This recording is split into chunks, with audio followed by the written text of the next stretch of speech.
and flicker free. And also we have a zero leak technology where you can fit the fixtures and make it a longer linear structure without having any leakages. These are some of the projects which we have done in the recent past.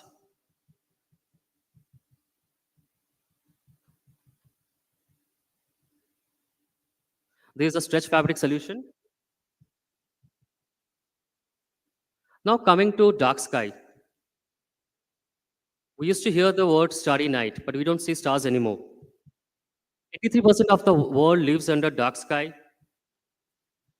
The increased light intensity is confusing the migratory birds, so they cannot navigate properly. It also wastes 70% of the energy levels. It is causing a lot of hindrance for the wildlife and also causing for us humans a lot of health issues. So thereby, in answer to this, we bring to you India's first made in India dark sky compliant light, Vista. If you see this light output, it is completely falling downward where exactly it is required. It is not spilling outwards or towards the sky.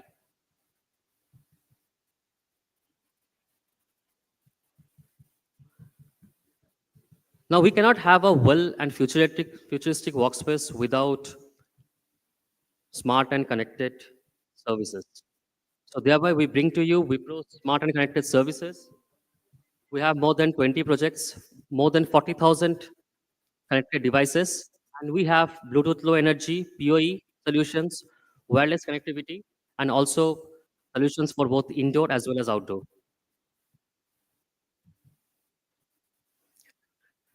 iSense is our wireless solution. This is the first time an Indian company brings to you a wireless automated IoT solution. You can go completely wireless with this.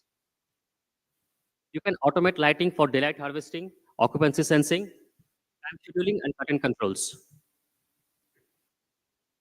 The data can be analyzed thoroughly for energy management, device usage. It can be carbon zero as it is wireless, so 30% carbon footprint would be saved through this. And also we can have BMS connectivity through this. And it can expand beyond controls or asset tracking device and many other features. Now we know how sound affects our employees and the human well-being. 52% our, of the productivity is hindered by background noise. 26% is hindered by ringing phones. Thereby, we bring acoustics. First Indian company in the premium segment to bring acoustic solution amalgamated with lighting. We assure zero point 0.9 NRC in all our fixtures in sound absorption, and it is accredited by ARA Labs. This is the range of the different solutions we have. Now I'd like to invite my friend, Subodh Mathani, to take for the rest of the presentation. Sort of giving us an opportunity to talk about the product actually manufacturing, right? Okay, the mic is not working. Somebody had told me I'll bring them together, right?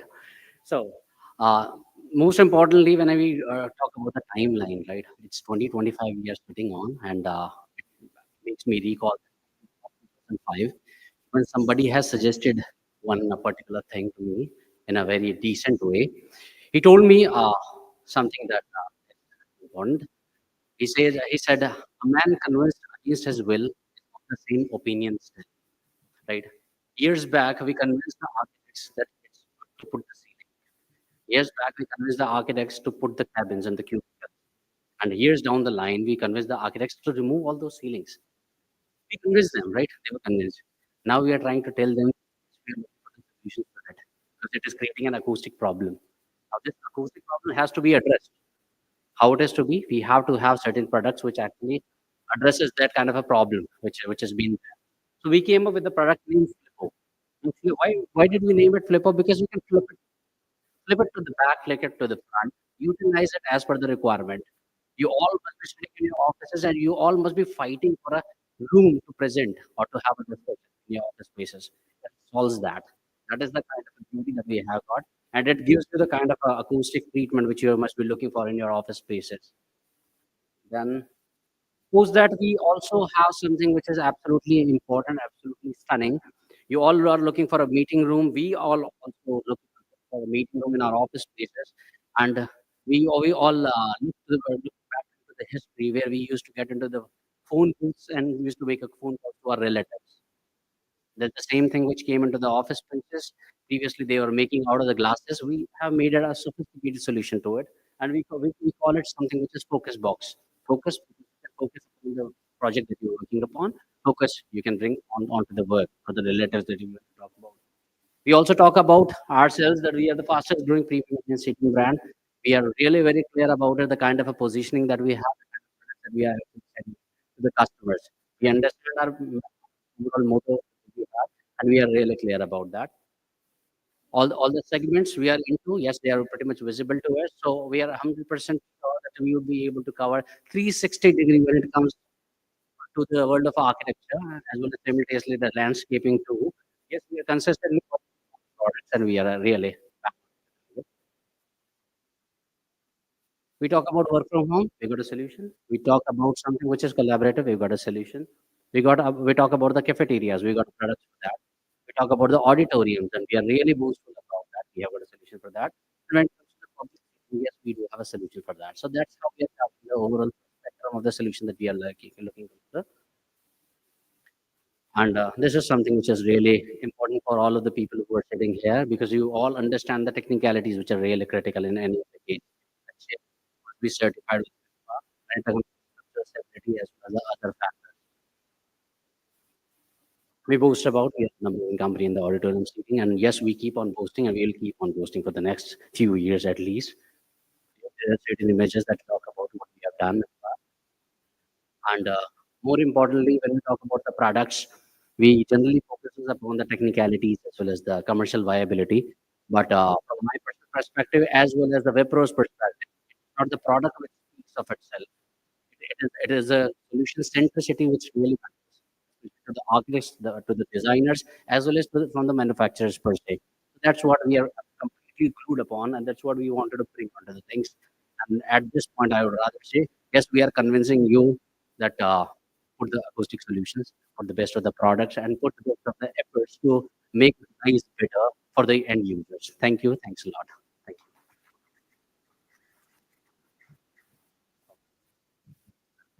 you. Thank you, Subodh. Thank you, Saurav, for quickly wrapping up that and telling us what Wipro lighting and seating is all about. Now, go on to the most exciting part of this evening, which is the panel discussions. The first panel discussion of this evening is titled as Bridging the Gap Between Global Standards and Local Realities, with so many American companies setting up such large campuses across our cities, uh, and especially for a country like India that has such a varied geography. We are trying to understand experts and developers in this particular domain how they are abiding by the Red Book guidelines and with the cultural in India itself. To moderate this panel, we have Mr. Julian Francis, who's the Senior Vice President for Asset Management and the head for Chennai at RMZ Corp. Joining him is Sudhir Nair, who is the Director for Operations at Green Technologies. Before I uh, go on introducing, I first call my colleagues to put in the chair. And the chair she was waiting actually for it because, like I mentioned, it's shipped all the way from Pune. From Wipro, it is called the Always chair. And apparently, it has this feature of automatic weight sensing, which adapts to the user's body and build to give them not just like the regular comfort, but in personalized comfort. And apparently, even if rest is such that it shifts and moves and stays with the user despite its varying positions. So it'll be great for my speakers to probably experience it and share that with the Wipro team. So, like I mentioned, my panel members, we have Sudhir, who is the Director for Operations at Trade Technologies. Joining them is Anthony Jacob, who is the Executive Director and Head of Tenant Representation at Cushman and Wakefield. Also, there is Ajit George, who is the Executive Director and Head of Office Services for Chennai at Colliers. And with them is Shivakumar V, who is the General Manager for Ford Land India Markets. And finally, joining them is the architect Shripal Murchi, who is the founder and principal architect at Shripal and Venkat Architects. With this, I'm going to call each of my speakers and our moderator on stage to take this particular platform and share their thoughts and insights with the audience today. A huge round of applause, ladies and gentlemen. They've taken their time and the efforts they've put into planning the points for this discussion only. I know because I'm a part of that WhatsApp group. It's phenomenal. I wish I could share that on the screen with y'all, but y'all will see it live here. Over to you, Julian. So you want a little mic or?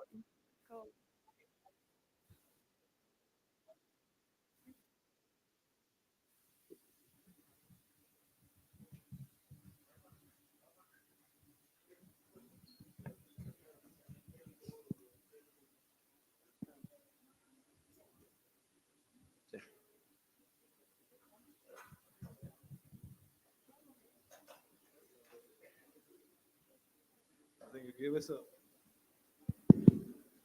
I think thanks to Wipro, I think we are testing the chairs first and checking whether we are comfortable before we start the session. Thank you, Rashmi, for the introduction. But I think we speak for half an hour about the panelists here itself, the wealth of knowledge they bring. I think all of them minimum 2 decades in the industry, coming with a lot of projects, a lot of client interactions, a lot of occupier insights. So I think Mr. Sudhir has been with Train for 15 plus years. Shivakumar with the Ford for 15 plus years. Anthony with Cushman for 10 plus years. Sripal with, I think, the architect firm in Chennai for 12, but overall 40 years, 35 years, sorry. And Ajit, in the city and with Colliers for 2 plus years, and Jay 4 years.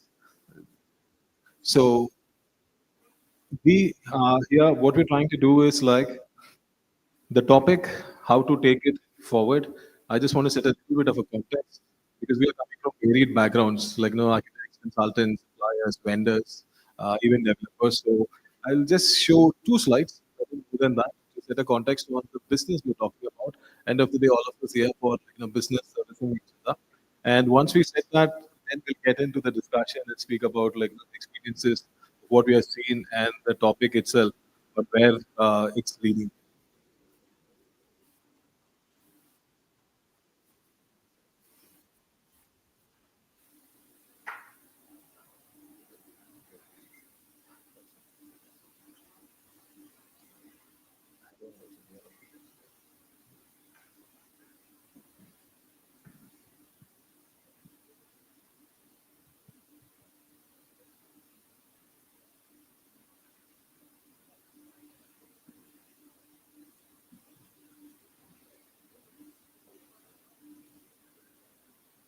Until it comes up, show of hands, like how many of you are architects over here?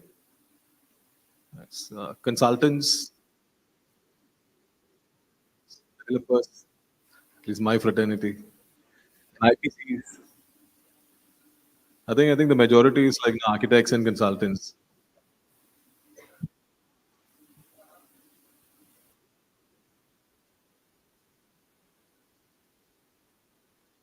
So I'll start till they put it up. Chennai post pandemic. See, Chennai market, if you see, typically does 3 to 4 million square foot of space absorption. So I just want to show you like where we are in the last couple of years and where we are going in terms of demand and absorption and a little bit on occupier, and then we'll just jump into the discussions. So Chennai today has close to 103 million square foot of operational office space. Uh, and this, if you take only the grade A office space, you're talking about close to 70 million square foot. And grade A office space, it will be touching 100 million probably by 27, 28. a lot more developers who are entering the city. There are a lot more developments which are coming up, and thanks to the government, also a lot of lands are getting opened up. So we'll be having more office space coming up. So that is the supply which is there in the city. And if you look at the demand side, uh, post-pandemic, the 3 million, 4 million jumped to 6.6 million in 2022, and we touched the maximum in 2023 when we crossed 9.7 million, and then in 24, 8.35 million square foot of space. This year, I think it will be coming down again because of the supply being a little bit short. I think my guess, we are in the first quarter, but I think it will be around 6 million, 6.5. I'll let Anthony Ajit correct me there. And if I have to break down the demand over here, for Chennai at least, the majority of it is the BFI sector, which has been coming into Chennai. And then the next is the engineering and manufacturing. I think that's, again, thanks to the push from the Tamil Nadu government on the manufacturing side. People feel the talent, the stability, the low attrition rate, what the city offers is helping in growing that. And the third is the flexible workspaces. Earlier, Chennai was very, very, what to say, traditional office space was the peak. Now we have a lot of flexible operators getting into the city. They've been there in NCR and Bangalore, more Chennai also has seen a lot of absorption in that. And from the occupier side, I just want to give 3-4 points over here. The first thing is the office is here to stay, which is good news for all of us. The office, written to office, I can say it's like roughly 2 to 3 days is the mandate which is going around, while people we want them to come 5 days a week. We are all working 5 days a week, but the mandate is around 2 to 3 days a week. And I think as it progresses, because it's all driven by the US organizations and their policies, we feel it will be increasing as the day goes. And if you look at the leasing and the portfolio strategies, it's been holding on to the existing assets. And if they are leaving or moving, it's due to flight to quality, where they get on from the existing asset to a grade A asset or a better asset where they can consolidate their 3-4 smaller offices together and have fewer locations. And the last one is, again, post-pandemic upgradation of the office spaces. And the last one is like the workspace strategy, which is whether it is amenity driven, whether it is achieving all their well-being goals for their employees. And the last one is ESG, because it's getting more focused today, and it's not only about certification. So this is the context I just want to set about, so that we all understand the business we are in, the demand which is getting driven, and the occupier, what their feedback is.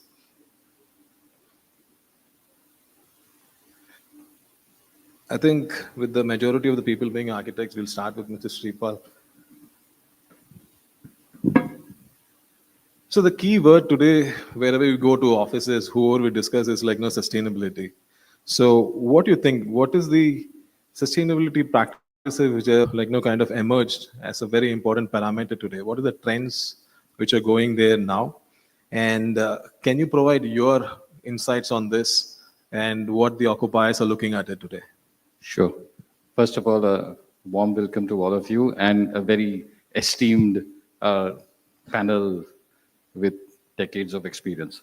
I think one of the first changes that I personally see with our private clients is an openness and a willingness to go down the sustainability road, not just as a lip service, but to actually carry it through. And they are coming back and they're asking us to quantify and explain to them, what if we do this, what if we do that, what is the impact on the capex? So and most important, how does it eventually pan out for them? Now, after all the analysis, it comes down to three things. If your client is in an industry where it becomes mandatory for them to operate out of LEED or green building certified, whatever it is, then there's no question, because automatically the entire baseline is set to work towards that. If it is not, then there is the process to educate them and to take them forward. So whether it's starting with the building planning, right at the master planning level, at the building services, integrating of technology, and then finally the look and feel and the glass facade or whatever it may be. we are actually experiencing a change in perception that a glass building doesn't necessarily become a smart building. And we are looking at various opportunities where we are able to convince them of a window wall ratio which works for the climate, for Chennai. I mean, and for the fact that we are in a place which is hot. You don't make a glass box and then say, now specify the glass and you make it energy efficient and whatever else, and then you get your points. No. So it's a slow process, but I see a lot of positive results. And the most important thing which is driving this is the Gen Z and the Gen Alpha, the second generation and the third generation inheritors and the decision makers. They are the ones who are propelling this change of thinking.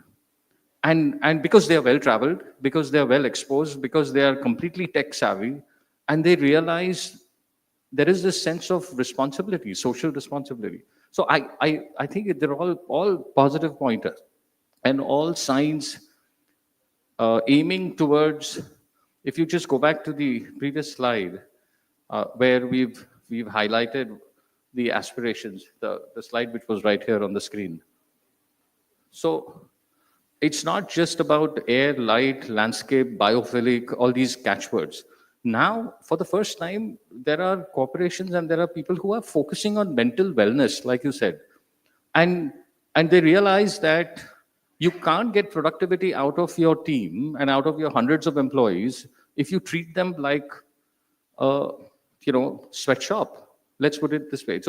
So this directly has an impact on planning, on design, on materiality, on acoustics, on touch and feel, tactile, on lighting, the full works. Because they're asking for something more. They're asking for something better. They're asking for something which does not tire them out by the time they're at the end of the day. And this is actually what is going to help them arrest the rate of attrition and make them want to come again and again, and then make them. I think it's also a sense of belongingness. The rigid office space planning is gone. It's multi, flexi, hybrid, whatever terminology you want to give. It's all lending towards a young mind, a vibrant mind, a mind that does not want to be shackled into this is my desk and this is my pinboard and this is my this thing and I'm going to come here 9 to 5 and then 5:30 I need to get out because I have to get onto the bus. No, I think that's passe. That's clearly.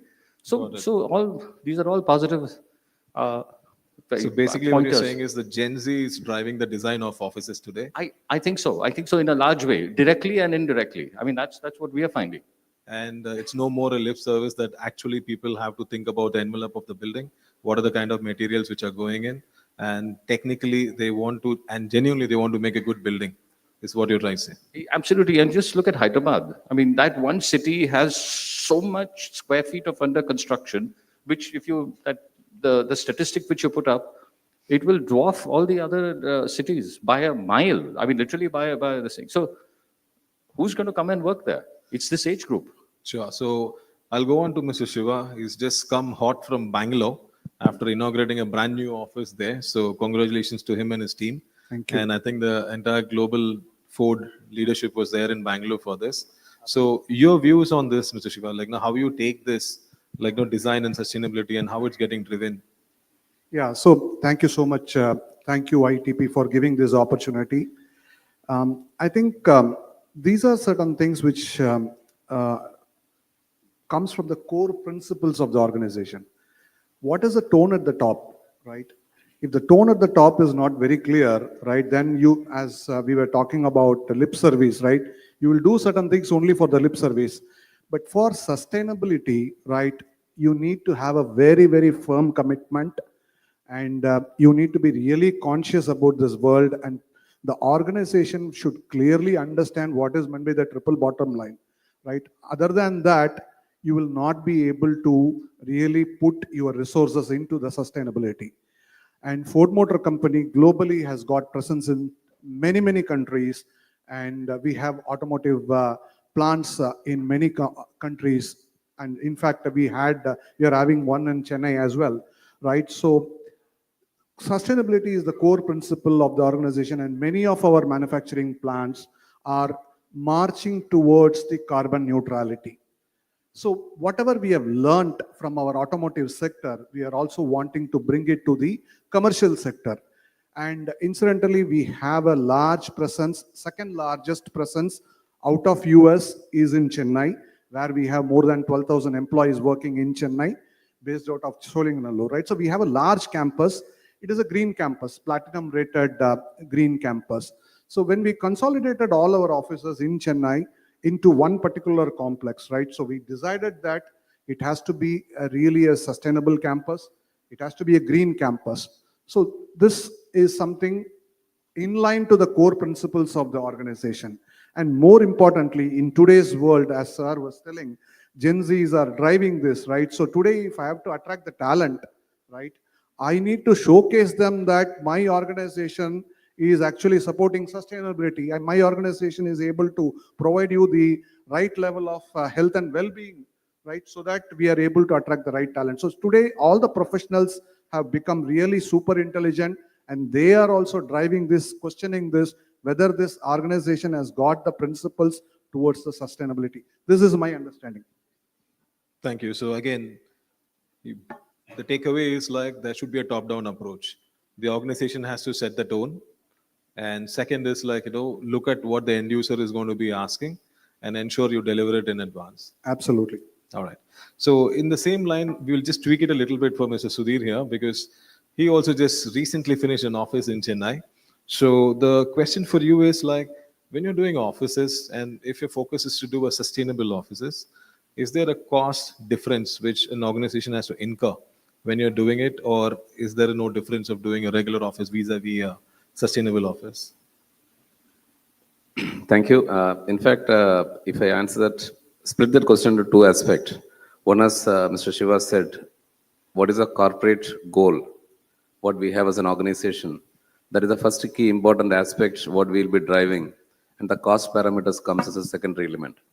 Right? So when for me, the biggest decision is like how I kind of sustain that corporate principles as part of my design and how I communicate the design back to my architect so that he or she kind of inculcate that thought process for the design which they are going to kind of build in, which my employees are going to use it, right? So when we look at all these three parameters, that is one key element which for me stands out. Yes, definitely there is going to be a kind of some cost elements, plus or minus, but in totality, when you look back down the line 3 years or 5 years, you will always stand out and say, yes, we are able to kind of develop a great office for the great team which they are working for the company. Got it. So basically, if the organization vision is going to be sustainability, I think there is no budget control. It's perfectly fine, you're saying. So as an offshoot from that for Anthony and Ajit, quickly, what you feel? I mean, being a developer, I have to be a little bit selfish here. So do you feel that if a developer is doing this, like investing this money and then like doing a very sustainable building today, is there any rental advantage for a developer when he takes in all this effort to do an office space? Anthony. Hello. And second one is, do they rank higher than a standard building? Is there any additional points which an occupier gives? Good evening, all, and thank you for having me here. To come to to answer your question, well, are the occupiers willing to pay a higher price to move into these buildings? Currently, the answer is yes. And the story will continue as long as the global occupiers see the rental arbitrage, the cost arbitrage, the talent pool availability, and so on and so forth, right? I'll put forward a live example that is happening right now, right? We are working with a global GCC who wants to set up an office here in Chennai. They have mandated to us to set up 100,000 square feet of office space, right? We have floated the RFP, we're working on the transaction and so on. 2 weeks back, I read an article that says that they're laying off 2,000 employees between the US and the European markets.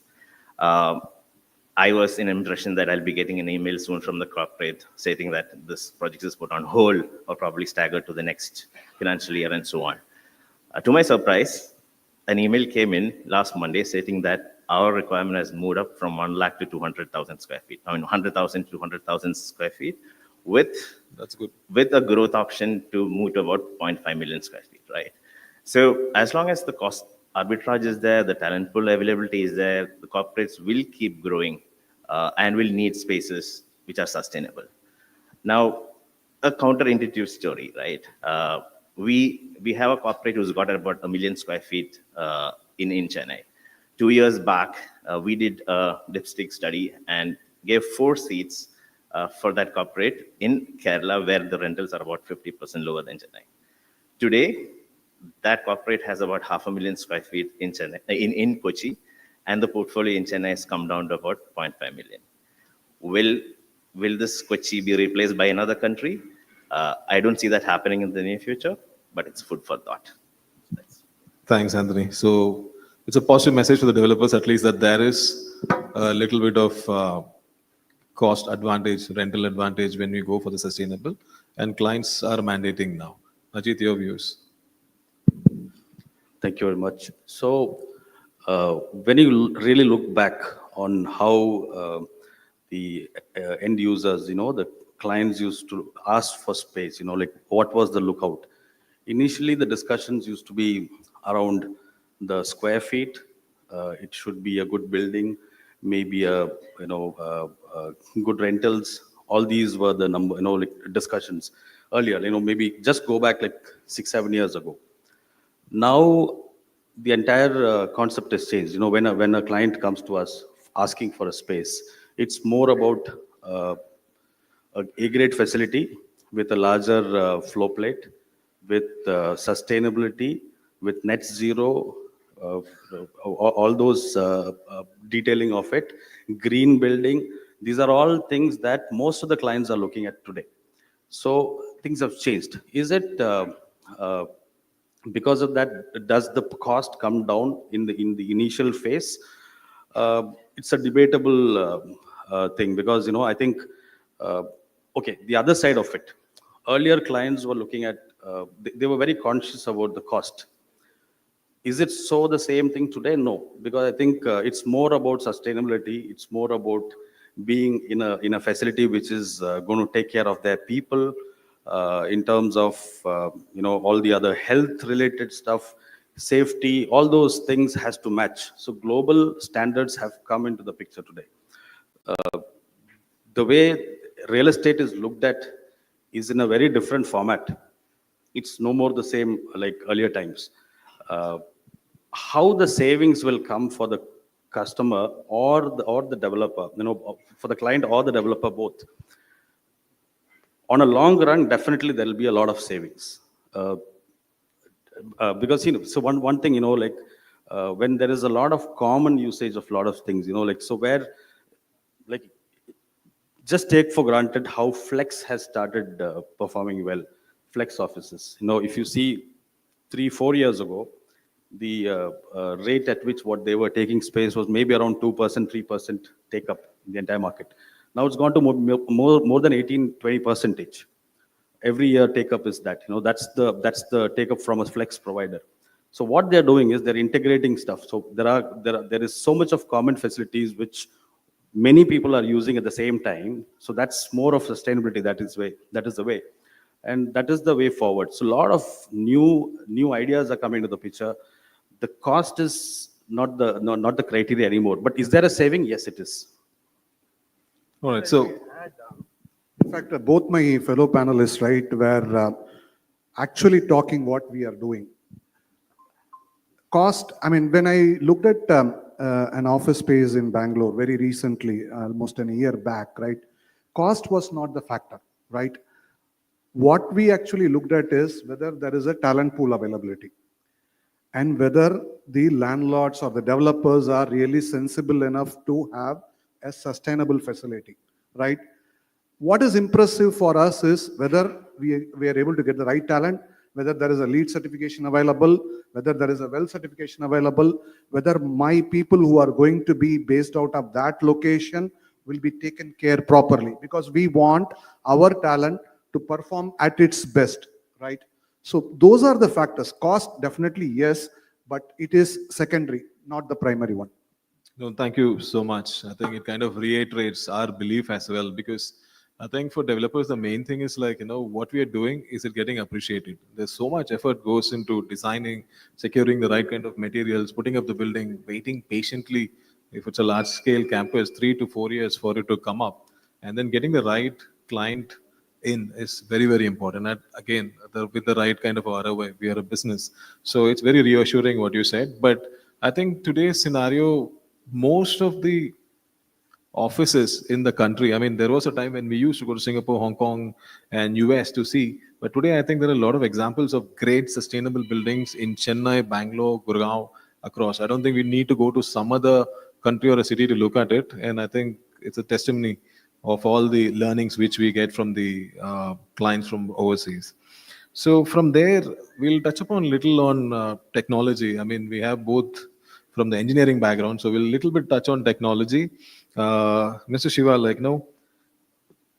sustainability targets and technology. How is it going today? Yeah, thanks, Julian. In fact, as I was just mentioning, right, so we have a green campus.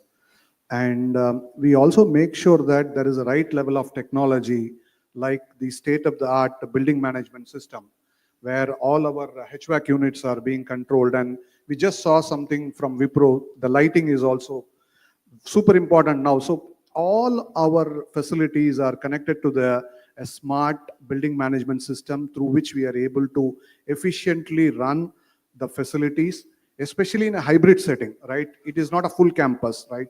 It is 50 to 60% footfall. So you need to be really optimize your running of facilities so that you don't consume more energy.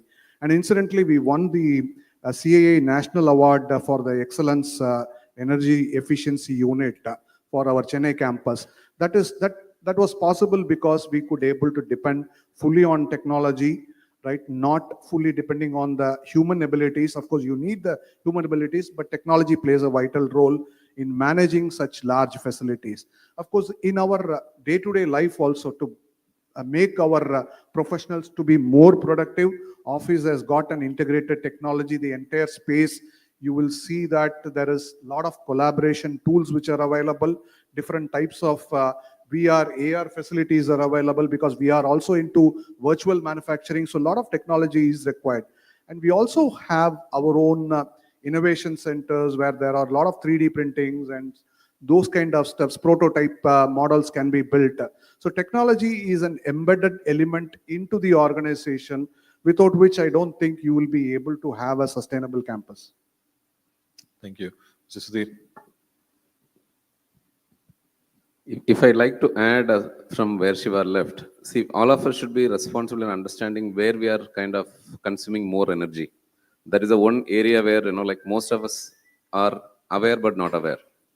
So in an office area, if your AHU is consuming more than 30 to 40% of their overall energy consumption, so if you optimize that itself, your kind of reduction or optimization is nothing less than 32 to 42.6% to be precise, which I'm speaking from my data, right? So a lot of technologies are available there. If you have an intelligent BMS control system, as you said, also like there are smart AHUs available today. I don't know how many of us are kind of know about that. The smart AHUs kind of optimize your overall AHU energy consumption from 100 to 62%. Yes, there is an investment there, but in the long term, if you see 15 years, 20 years, you're kind of going to be kind of a completely kind of a green building operations. Similarly to that, something also we should be kind of encouraging how we are going to use the natural lights, right? Most of the offices, if you see, we create cabins or we create a lot of things wherever the facades are available, right? We create the open office, one side of it, and make it more naturally kind of lit all the time and use less lighting. So that itself also kind of create a kind of practice within the office. Last but not the least, sustainability should be a culture. It should not be a responsibility. Sustainability should be a culture. That's the way which we should develop our talents or kind of create the ecosystem within the campus so that people do things by themselves. So you and I should not be kind of going back and monitoring them, and they should be kind of literally driving by themselves. The day, if we get that day, then we don't need to speak about sustainability. It will be there by itself. Thank you. I'll just add on to that. I think you spoke on efficiency and then on sustainability and measurements for the office goals. One more thing, what I have personally seen also is that I recently visited a BFSI office where they have sensors all across the office for lighting, for the toilets, and the motion sensors in the rooms, meeting rooms, below the chairs, below the tables. So in that one floor, they're able to see what is the usage of a four-seater meeting room, what is the usage of a six-seater, the conference rooms, the common areas, which patches are getting used, or people walk in those passages a lot. Which zone in a cafeteria is getting used more? Which play or the pool table or the foosball table is getting used more? And which time during the day your toilets are getting utilized more?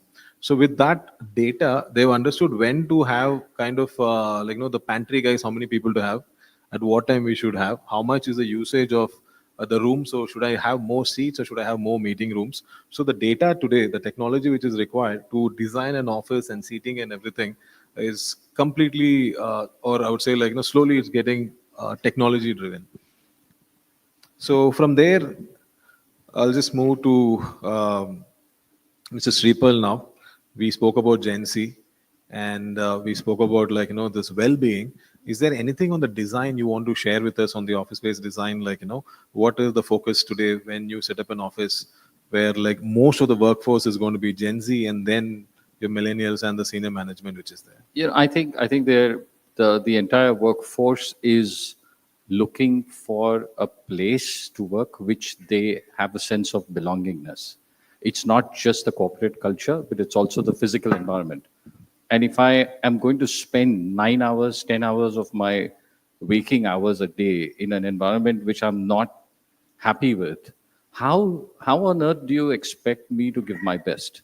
So it goes without saying. I mean, now it's become a mandatory, almost a default, that light, landscape, connection with outdoors, spaces where I can unwind without anyone raising eyebrows and pointing fingers. It's me time, my time inside the office, and I'm legitimately allowed to do that because I can give a much better output by spending those few minutes. And that's where the entire slew of holistic awareness, whether it's to do with organic food in the cafeteria, or whether you have mindfulness or meditation programs which are part of the working regimen.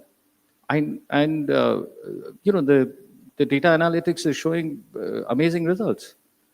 So yes, it's a change, and like I said, it's the young demographic. You cannot share this with a 60-year-old, but a 25-year-old, they love Got it. it. Thank you. Now, Anthony, Ajit, what is the trend from global occupier? If you're getting an RFP, like you said, 500,000 or 250,000 of requirement which is coming in, is there something you're seeing in recent times which is easily matchable by a local developer, or when the demand comes in, or you're saying that it's developers are finding it difficult to match up to the global requirements which are coming in? So let me start with the data that you had provided earlier, right? You showed that Chennai city last year had absorption of about 8.5 million square feet.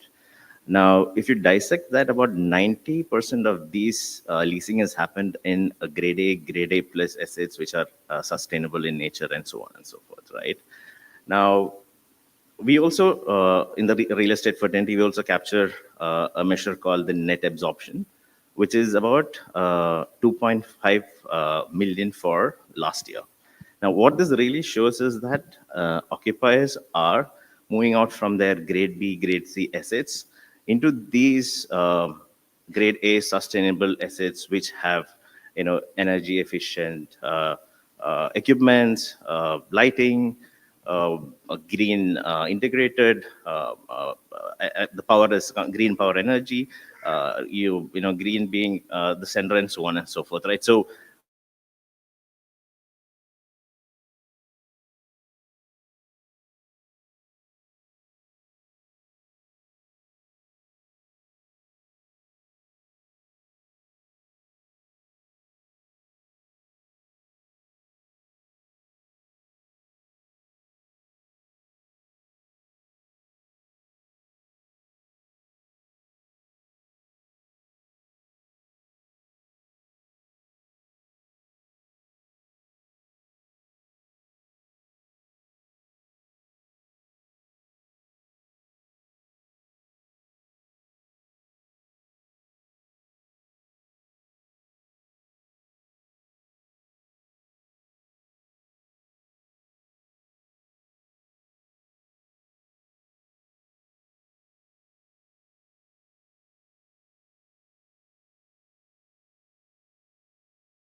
better performance we got. And like Anthony and Ajit said, which is very important takeaway, cost, when you do a great product and everything, that's what the global customers are looking for. So I think cost won't be an issue if the product is great. That really comes down the line, and your sustainability, design, employee well-being, and all the green features which you're bringing on the green energy and what is there. We didn't have time to discuss about that, but I think that will be defining the products of the future, and it will drive the. Can I summarize saying that the complete demand and supply for the city? Yeah. So thank you very much. If I can ask Rashmi 1 minute, anybody wants to ask any questions to the panelists over here? Yeah. Thanks. We'll take two questions. Two questions. Sure. If there is any question, yeah.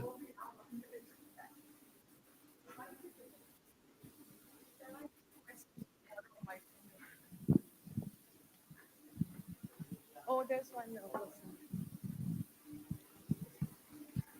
Okay.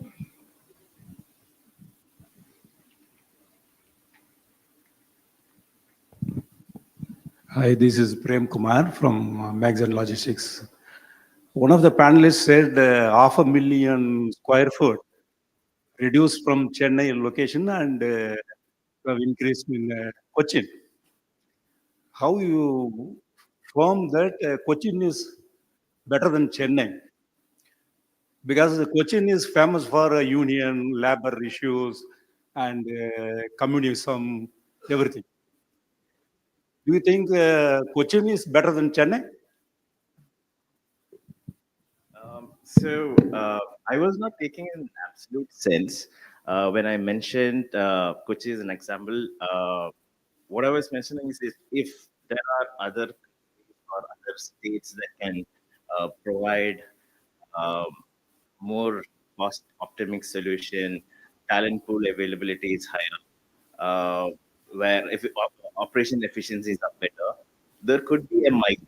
So it happened to be that in this example it was Kochi, but for that specific corporate, uh, the talent pool that they needed was there in abundance, and they kind of capitalized on the lower rental and corporate cost as well. So that's the reason that they wanted to grow.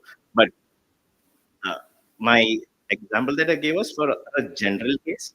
If any other state or probably even a country, if they can provide this, thank you. Brilliant. I'd just like to end with one note. Today, green buildings, certified green buildings, comprise of 1 billion square feet, yeah, pan India, and that is nearly 5% of the building stock. So you can imagine the potential for growth, potential for retrofitting, potential for changing the landscape, and literally scorching the benchmark for the next 20. 5%, 1 billion. Do the math. I Definitely. just, firstly, Your thought. may I, with your permission, I think, firstly, a big hand to this incredible panel and how well you moderated. Just take a very quick question. This has been happening for a long, long time and was bouncing with Rashid as well. And I said in my opening address as well, how do you deal in a situation with a Gen Z and also a generation before, or people like me? Make them come together, work together, because they're very different thoughts. Like I, for one, will love ours together and still continue to do so. There is a Gen Z, a younger colleague, their mindsets are very different. How are spaces designed to blend this culture of two different generations and make sure they talk to each other, collaborate, ideate, and still, like my friend Shipal says, have like happiness is there. How do you? It's a very daunting and a very challenging task. Anybody? It's a very, how can I say? It's a question which all of us are trying to find the right answer. But what I can tell you as a developer, as providing service to all the companies, is that we try to create a lot of engagement. Because today, if there's no engagement, people are not going to come back to office. So the business of a B2B has moved B2C. So the way we used to focus on your CEO, CFO, real estate head, along with that, we started focusing on the end users. what are their passions. Like we create apps where it collates people who like what Ajit said, who likes cycling, who likes like running, who likes music. So we have this open stage. People can come and sing on the way, dance on the way, do whatever they want to do, and then we create this platforms for them. So we create or we curate a lot of events and everything within the campus where people feel that like, hey, I won't go to office. I'm good at the same time. I'm having fun as well. That I think is very, very important. So that's what I was saying. The third space is what you create within campuses is very, very important in pulling all the Gen Z because they get very what they see today, tomorrow is not. So you need to have multiple touch spots within the campuses. Today we are very high on art. We really think about where we can create Instagrammable places. Social media become very important part of like people's life as well. So that focus on design is very very high. And then comes the spine. I have to satisfy Mr. Sudhir, I have to satisfy Mr. Shiva. All that becomes like the norm. But if I do the B2C calculation and see what kind of experience I'm able to create, I feel that there is an opportunity to engage with them and then pull them back to the office. I think very well said. And just to labor on what you said, and maybe a food for thought, Rashmi is literally giving me a frowning look. This is interesting. I would recommend you, Anil, that you must look at the CHRO or the HRM person also on the panel, because at some point of time, people like me have to unlearn also. I mean, while we take care and say so many things about Gen Z, at this time in life that we have to also unlearn ourselves. And on that note, I think Rashmi, I'm not going to take time. Just to add what Julian said, right? So campuses are not built only for baby boomers or only for Gen Zs, right? There is a mix of multiple generations, and we want them to work together so that the organization is really productive. So there should be something for them, right? For a Gen X, there should be something, a yoga place or a meditation place, right? A right level of food available there, right? Right quality of food is available, and there are state-of-the-art fitness center where these Gen Zs can go and where they can work. And there is a beautiful gardens are being built, right? Where in the evening you can just go walk, for a walk, and Gen X and Gen Z can together walk, right? So it's a mix of many generations. You need to consider those things while we build the campuses. Thank you very much. Vibhor, one thing. Last year, we completed an office, 45,000 square feet in Taloja. One of the employees was retiring, and you know what he said? He said, I don't want to retire in this new office. Can you please extend my working tenure for another 5 years? I love this place. I mean, that was validation. That just told us that we had done a job which worked out. Nothing even comes close to the satisfaction when we hear that this is where it touches at a human level, the environment. Just to answer your question.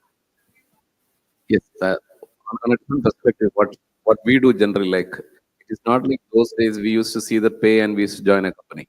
That era has been changed. Very, very different perspective if you look at it, right?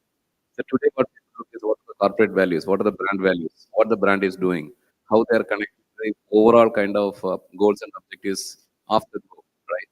So something what we always correlate is okay, we have a sustainable strong goal, right? So some of those elements we kind try to bring it into the organization as part of the design element itself. That complete credit goes to the great architects who kind of understand those need and they kind of bridge this gap.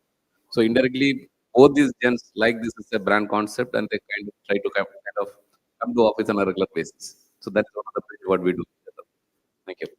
Okay, so when a panel overshoots so much, that's literal validation for me how interesting the topic has been. And literally, the discussion still hasn't ended. I know we really still want to discuss so much more with y'all, but thank you so much, Julian. And honestly, guys, each of the members here, all big round of applause to them.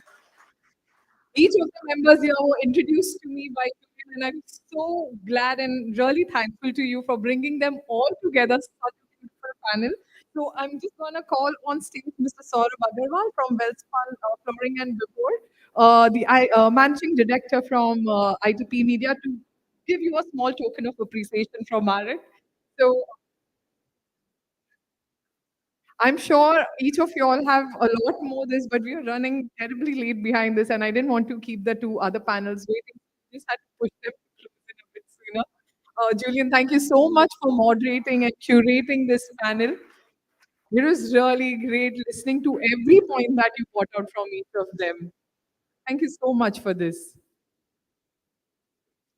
We next have Mr. Sudhir, who is from Train Technology, who shared a lot of interesting facts on the tech that's being integrated within our office segment.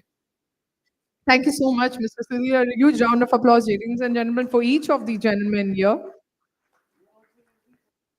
We next have Mr. Anthony Jacob, who is the Executive Director and Head of Tenant Representation from Cushman and Wakefield. Thank you so much, Anthony, for representing the PMC side of it. And we also had Mr. Sivakumar, who is, and I mean, I see a lot of speakers from the IT segment, but we had a member from the automobile industry, which was really interesting for me to hear him. Thank you so much, Mr. Sivakumar, for joining us here. We finally had Mr. Shripal Munshi, the founder and architect on this panel. Thank you so much, Mr. Shripal, for sharing each of your thoughts with us on design and the infrastructure. If I can request all the speakers to please come forward. And Sudhir, I forgot.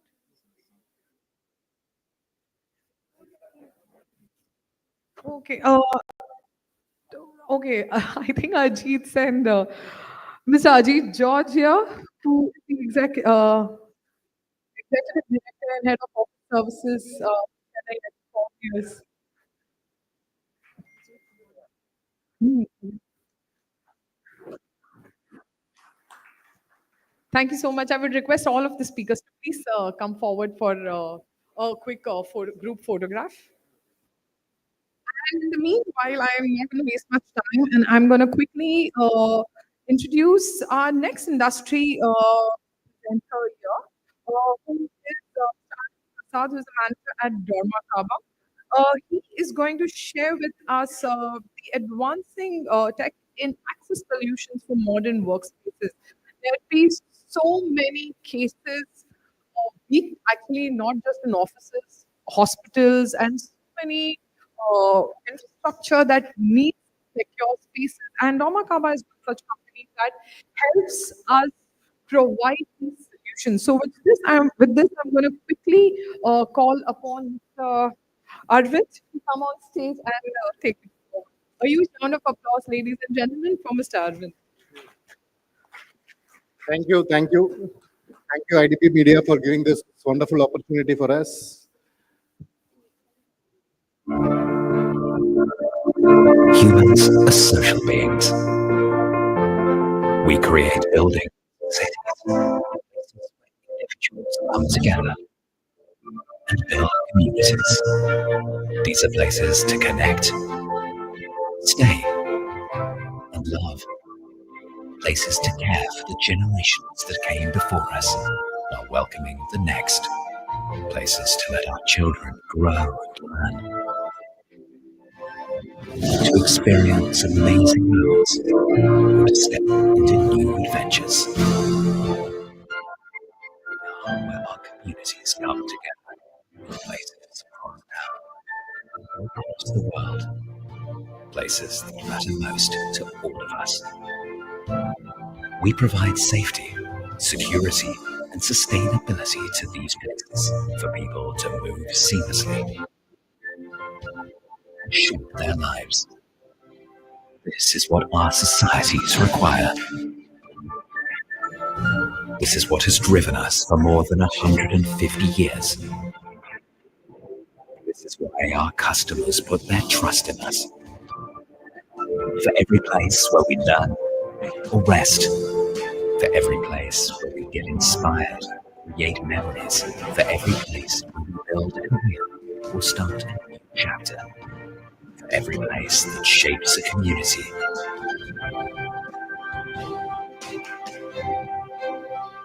For every place that matters. Yes, absolutely. For every place that matters for us, without compromising on safety and security of the building. This is how we are present in Delhi. People would have been aware of Gama, Gama became Gama Kaba, 160 years of experience with more than 16,000 employees across the globe. We have got 1,800 patents. You can see, like when we say patents, we are the front runner in developing a product.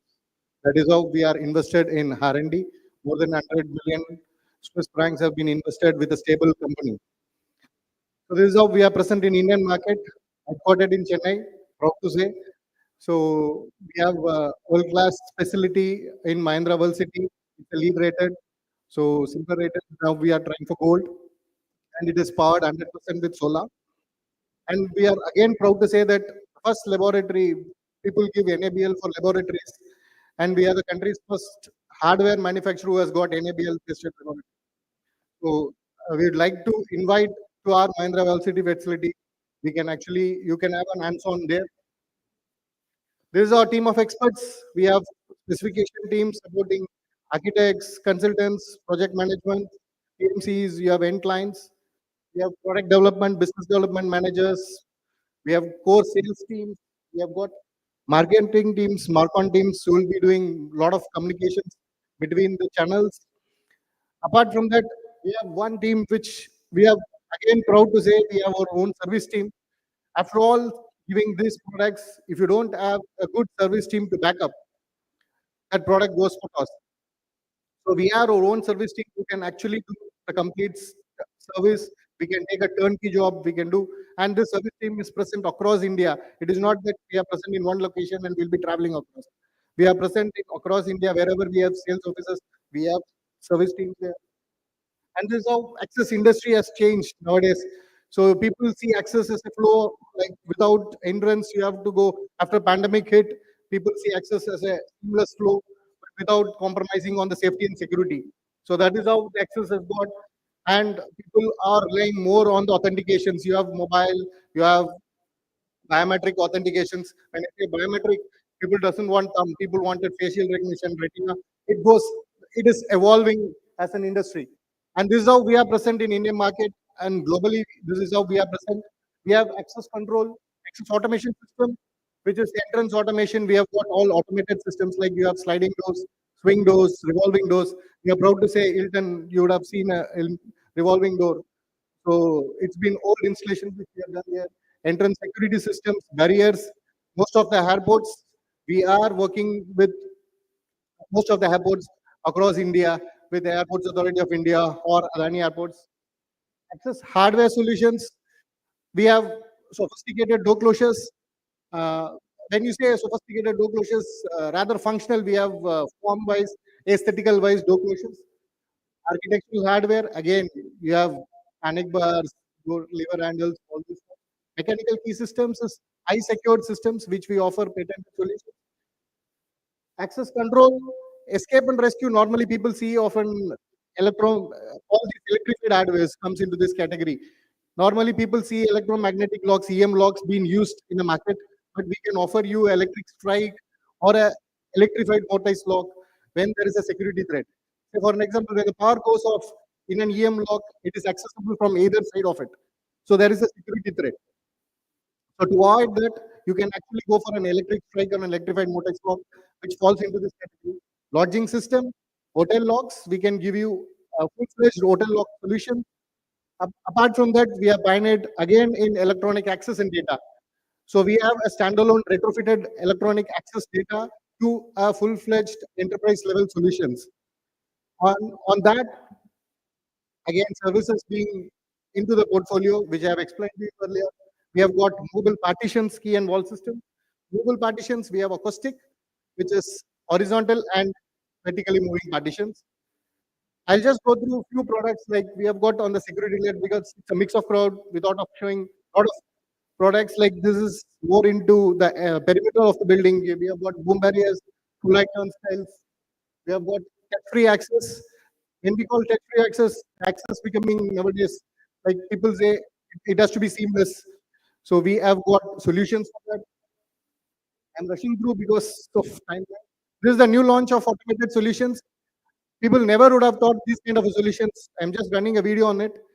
So this is first in the industry which can give you 15 lakh tested cycles. Normally we give 10 lakh tested cycles. This is the 15 lakh tested cycle product.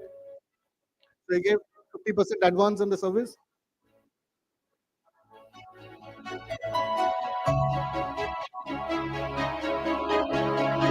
Totally a gearless movement. So it becomes noiseless. Normally you see a geared movement, automatic operator.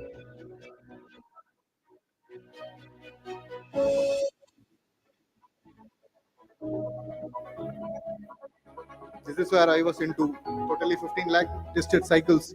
So you just fit and forget. And main advantage is there are modular components added to it. Even Dormakabo service person knows when this product has to be serviced, so they can actually monitor through an app. All modular configuration getting into.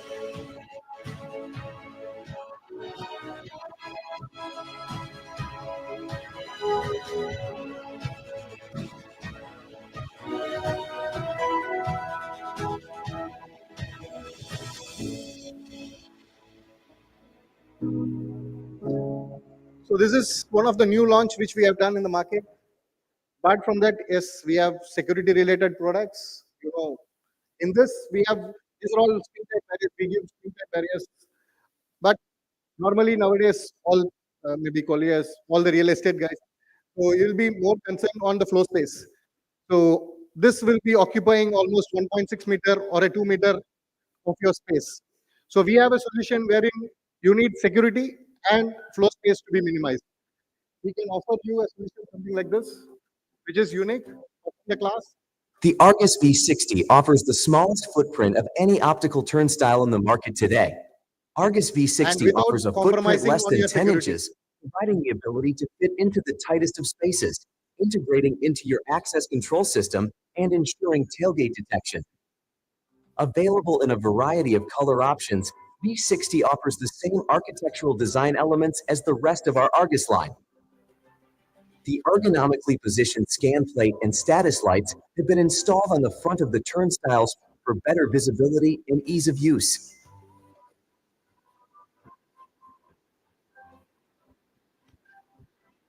Current optical turnstiles in the market detect passage using horizontal and/or vertical sensors that capture an array of roughly 15 to 30 points.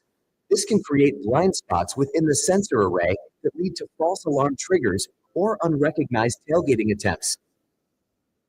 Argus V60 offers a more effective solution.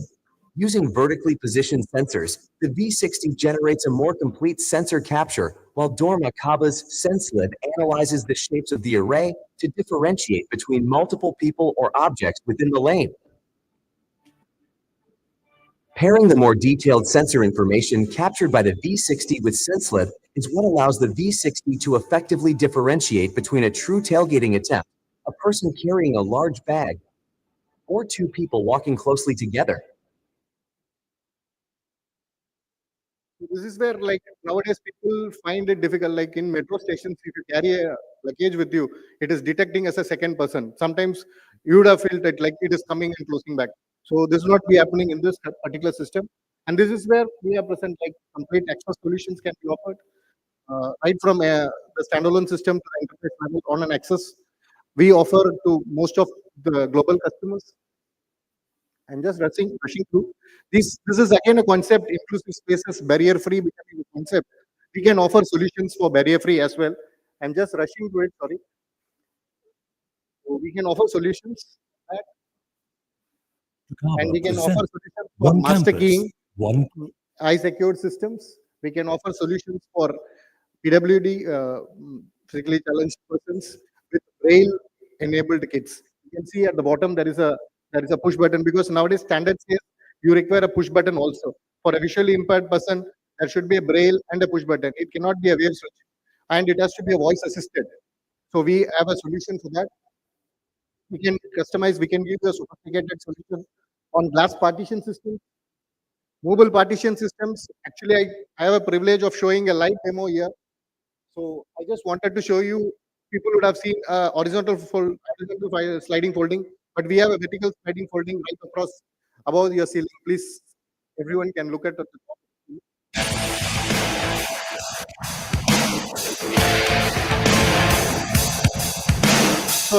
So in no time, you can actually convert this particular wall into live spaces. So totally a sophisticated system with a less time, less manpower, just a touch of a button, all your panels comes down and stacks.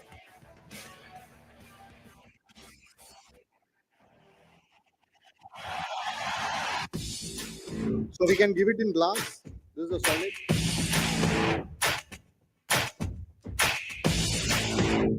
And to add to this is the oldest installation which we have done, which is almost 15 years.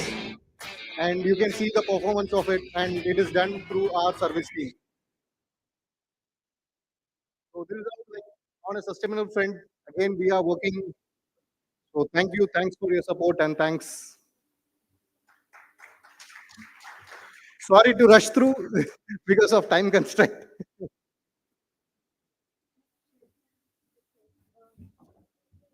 Okay, so we'll quickly move to our second panel, which is titled Aligning Workplace Design with Operations and Principles of Circular Economy. We heard so much about sustainability and also about workplace operations from the first panel. We kind of like to continue that thread with people who are actually maintaining these facilities in the second panel. I would love to get the chairs on stage. As always, like I mentioned, this particular chair is also called Spectra, and it's by Wipro. Apparently, this particular chair offers the widest and the largest lumbar support and backrest available anywhere in the industry. And this kind of helps reduce and address one of the most common problems that our workforce has, which is low back pain. So, with not just providing comfort, it also helps understanding the temperamental of what today's generation is going through. So, with this, I would love to call on stage the moderator of this panel, Mr. Suresh Krishnamachari, who is the head for administration at Exelacom Technologies. A huge round of applaud for each of the panel members and our speaker, our moderator here. Joining him are speakers Mr. Narayanan V, who is the Senior Vice President at Standard Chartered Global Business Services. Joining him is architect Ponni Kutsasa, who is the founder and principal architect at Oscar Ponni and Rahul Architects. Also joining them is Mr. Nandakumar, who is the director for PDS at JLL. And finally joining them is Mr. Anil Tom, who is the chief manager for administration at VA Tech Babak. So, with this, a huge round of applause, ladies and gentlemen, for each of our panel members and the moderator here. And I'm going to quickly hand it over to Mr. Suresh to take it forward with each of the panel members.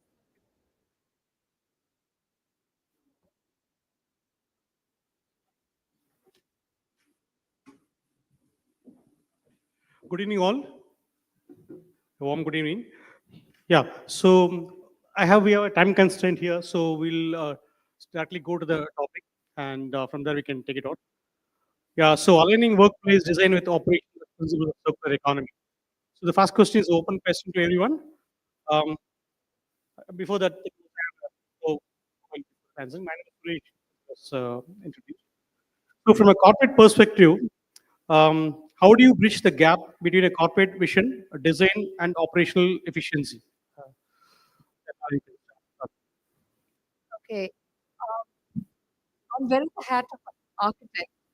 So very often times when we design office spaces, we take the corporate brand vision, the vision statement of the corporate entity that we're working with, and then we imbibe what the symbol is all about, the corporate philosophy is all about, the typology of space requirements that they require, and also create a space. And I'm telling you, the challenge today is designing for Gen Z, that we need to accommodate all of these parameters into our design to give maximum operational efficiency. And in my practice, I've been very fortunate to work on very large government projects, which has its own corporate vision. We did the Telangana State Secretariat in 2023, and I can't tell you the the vision of government had to be incorporated into our design. So we had to create this magnificent monumental spaces, and I realized government works on a different parameter altogether. In contrast, when you jump into the corporate scenario, there are two segments, IT and industrial corporates.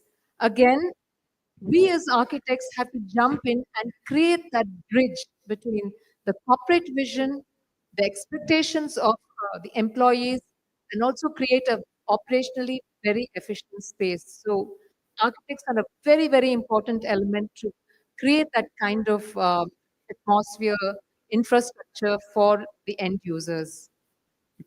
Narayan, a quick question for you. From an architect perspective, it's all about design. So you are the other side of the table, right? One side you have to manage cost and then board. So how do you correlate that with the corporate vision? Good evening, and thank you for giving this opportunity. I agree with Puni. Most harassed breed in this entire construction. Every corporate has a standard framework. Right? It doesn't say that you need to put only blue color or you need to use a phone booth or you need to use a single seater pod. It doesn't say that. It says that this is what meeting room numbers need to be there for this many number of people.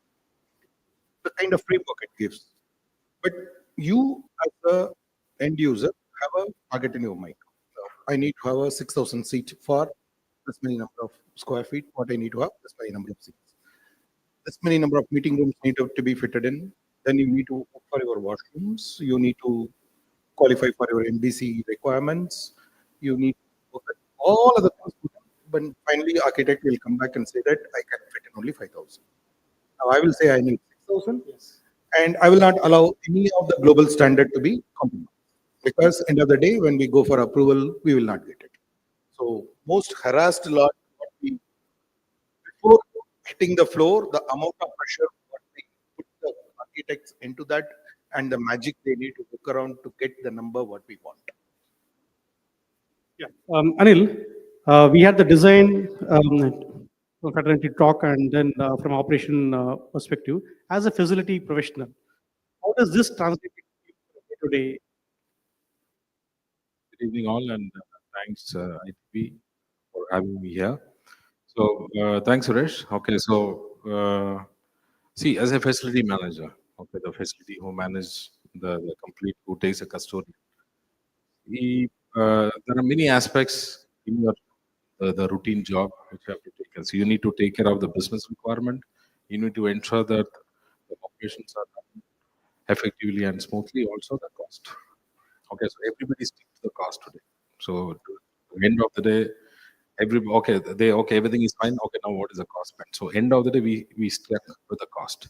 So, we need to ensure that there are no waste. Okay, you take electricity. The previous panel we spoke about. I think one of our friends spoke about the HU running. Okay, also the lights. Your major energy resources. So, okay, I can give a small example about our building. Okay, so we had, as Madam rightly said, begin with the architect. Okay, we did a very hard decision, and it took some time to build.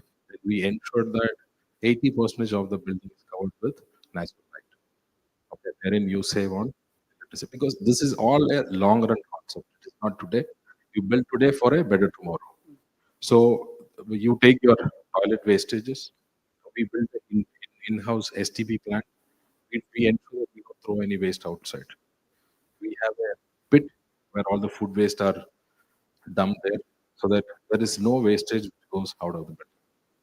Okay, so this is one constant decision which, as a management, we take, and also the corporate vision. All this comes to help on this green initiative. Another, from a builder perspective, I'd like to add on this. Yeah. Thanks. Good evening, all. and thanks for this opportunity.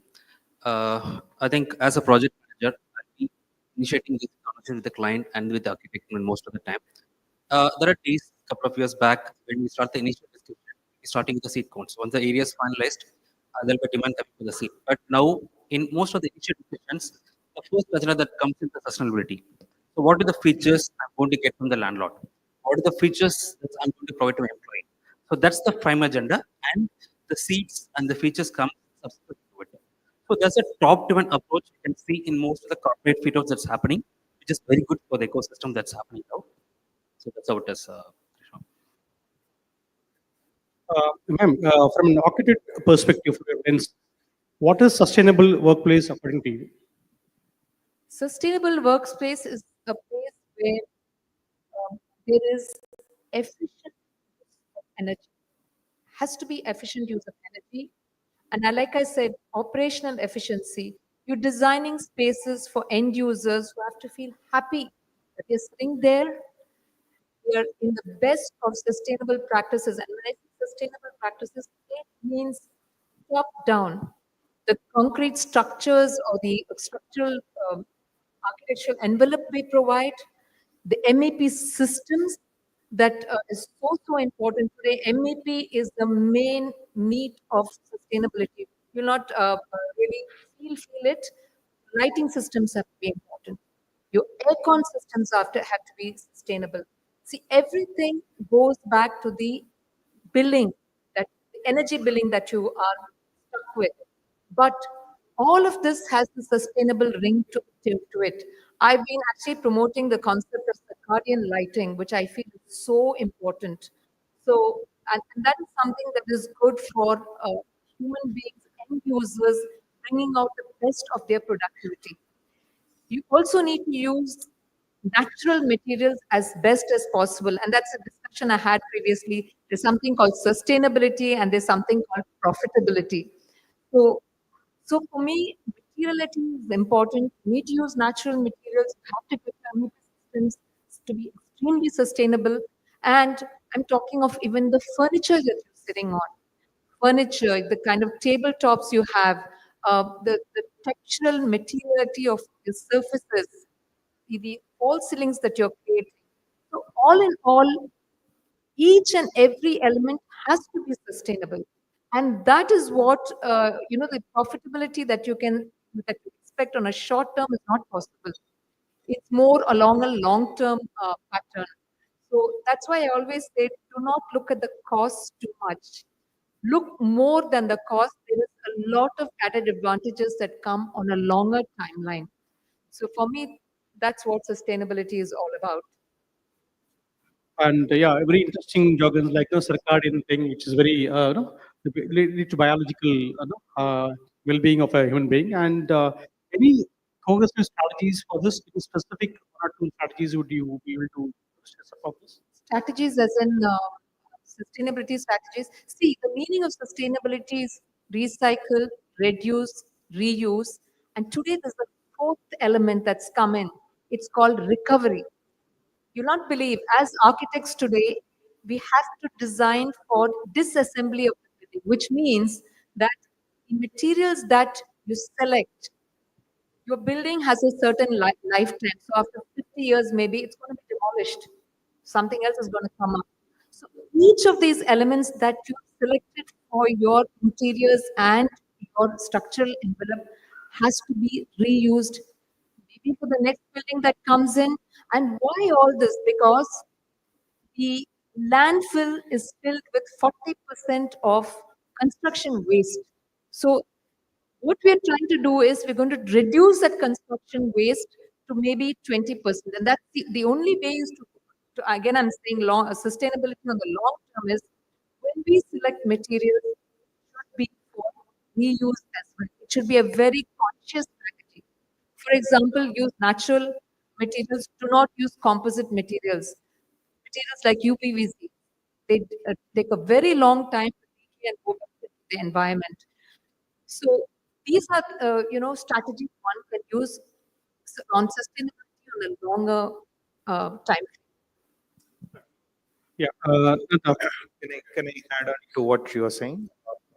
Like, if any building which is aspiring to get a platinum rating from the beginning, it's not platinum, but I want to achieve platinum or gold, whatever you want to achieve. So if you want to achieve a platinum, you need to, from the beginning, you need to start what kind of a material you are going to use, from where you are going to procure, and how much the material what you are procuring, how much the recycled component is there in that. This are all defined for your achieving your platinum rating. So if somebody is achieving the clear frameworks are available, all we need to do is stick to that and ensure that from the beginning, the achievement of platinum rating or gold rating, whatever, it should not after you consider try to retro. Before planning itself, if you decide whatever architect Bernie suggested, follow. And one more thing, like triple R, what we spoke, last the word spoke about going into landfill. There's a certification USCGPC that come out after the along with the platinum rating. There's a certification called True Certificate. So this certification ensures that after construction, whatever operation when you are doing, whatever waste you are producing, how much that goes into landfill.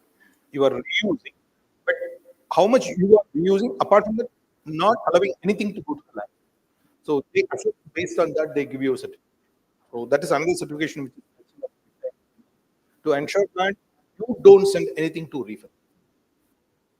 Thanks, Naren. I want to add one more point.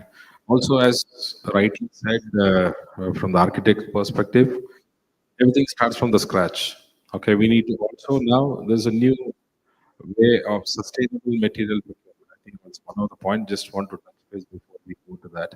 So even the materials what we procure, okay, it should not be very far, it should be nearby, because all the carbon footprints today it has been calculated in the system. Okay, so it has been published and it is part of our rating system. So all that also is another point which we need to add while doing construction. We should not procure from very far. We should always use the local natural resources. Yeah, over to you, Nanda. Thanks for this detailed answer. From an operational excellence, how do we explore the role of recycled, upcycled, and local materials in workspace operation? Yeah, it's a good question. Sure. Basically, in terms of recycled content and reusable material, I think most of the components that gets into construction, let it be a plywood, workstation, furniture, chairs, carpets, ceiling, it has a recycled content. The IGBC statistics says we're almost using 30% to 40% of the recycled material into the construction phase. So that's what is taken care of. Because thanks to governance, it's got created maybe 2 decades back, right? So this most of the manufacturers itself are just marketing in terms of that. It's taken care from the supply chain perspective. When it comes to the recycling part, uh, almost I can say 70% of the construction salvage thing will be going for recycling. So it's not going for landfill, it's getting recycled. When it comes to reuse, we don't have any major components or design philosophy as such to reuse the material as such. There are cases still like our the artifact kind of thing as being reused, but most of the construction materials what we have currently is going for dump. I think this group within this team has to find a way how we are going to reuse this in the construction. And there's also a concept called upskilling, right? So that's actually is not happening in real life. Uh, the value chain is not mature enough to use it because from the client's perspective, technical perspective, if at all we're going to reuse the product as such without any with minor modifications, it not have the look and feel as good as a new product. So that mindset has to be there in the corporate world, accept it as such. So that we'll just try to avoid saving it going into the landfill. Over to you, Anand. How do you address the supply chain challenges for sustainable material procurement? So as I've already started the topic, so sustainable procurement. Okay, so first of all, we should have the procurement team should have the knowledge of how to procure this locally. Okay, number one. Number two is there are various certifications of products which is available in the market. You need to run through that, and another point, you need to ensure that all this are there for a long run, as we earlier discussed. All these small things was what we when construction will help us to do as various certifications on a later stage. if you don't do that from the scratch level. So anything, you name the glass, you name the plywood, you name the wood, what we use, the carpet, anything, you name it. Okay, in for a sustainable environment. Also, today's world, I'm saying after the pandemic, everybody is looking at what kind of office you have. Okay, is that different? What is that office? Why should I come to office? So there are so many questions asked, and even in the we are talking about the green and the sustainable solutions are more stronger now. Not you think about 5 years back, nobody talks about sustainability. But today, we are talking about sustainability because we are on standing on the triple R. Now the fourth R, madam is talking about the triple R itself. We are not able to meet today. Okay, there are some we are able to meet 50%, not 100%. So by looking at the various aspects on procuring the materials and on the road during the construction phase, which can help in building a sustainable environment later. Please. So to add on to Anil's point, we're doing a billion square feet construction here in Chennai. So when we started, what we did is we didn't want to see supply chain management only for negotiating the cost. Okay? We didn't see them as commercial. We made them as a partner from the beginning of the project. Understand the principle. Thank you. So from the beginning, we started inducting them in the team of construction team to understand what is the design, how it is going to be, made them full part and parcel of the entire process. So that helped when they went ahead and doing the negotiation, not look at only the cost. Look at overall that. Otherwise, even though you do techno-commercial analysis when you do that end, like any commercial, the commercial takes large, and your technical rating becomes either equal or lesser than commercial price. Right? That's why the techno-commercial happens. But when you induct the supply chain management expert in your team from the beginning, when they understand the design requirement, when they understand what we are trying to achieve at the end of the finish of the project, completely changes their perspective when they're sending out your RFPs, when they're calling out, identifying the suppliers, negotiating with them. Everything, complete the perspective changes. I would like to add to it this. I think I would just quote a live example we're currently doing. We're just doing a school project wherein the architect had a vision to use recycled wood as the external finishing. I think the earlier panel did mention that there's a philosophy to avoid placing and to go with the material to eco-friendly. Also, it will save for energy efficiency. Uh, the challenge is that we don't have any supplier who can supply the reclaimed wood for such a mass scale what we're looking at. So, and we had to just look around the country, and we were able to find something in a shipbreaking yard in Alana, which is in Gujarat. And sourcing it from there, shipping it from Gujarat to Chennai, it's time consuming and it adds to the carbon footprint. What I'm trying to say is that the supply chain is not even matured enough for us to support the vision to recycle and reuse materials in the construction. Again, a similar philosophy. They wanted to design the construction, the entire pathway as a from the recycled brick from residential construction, which is going for salvage. Again, getting those from the suppliers and analysts, because every corporate has a policy in terms of buying this material. So that area, that area is still not mature to handle the corporate thing. So I think that's the thing we need to focus on going forward.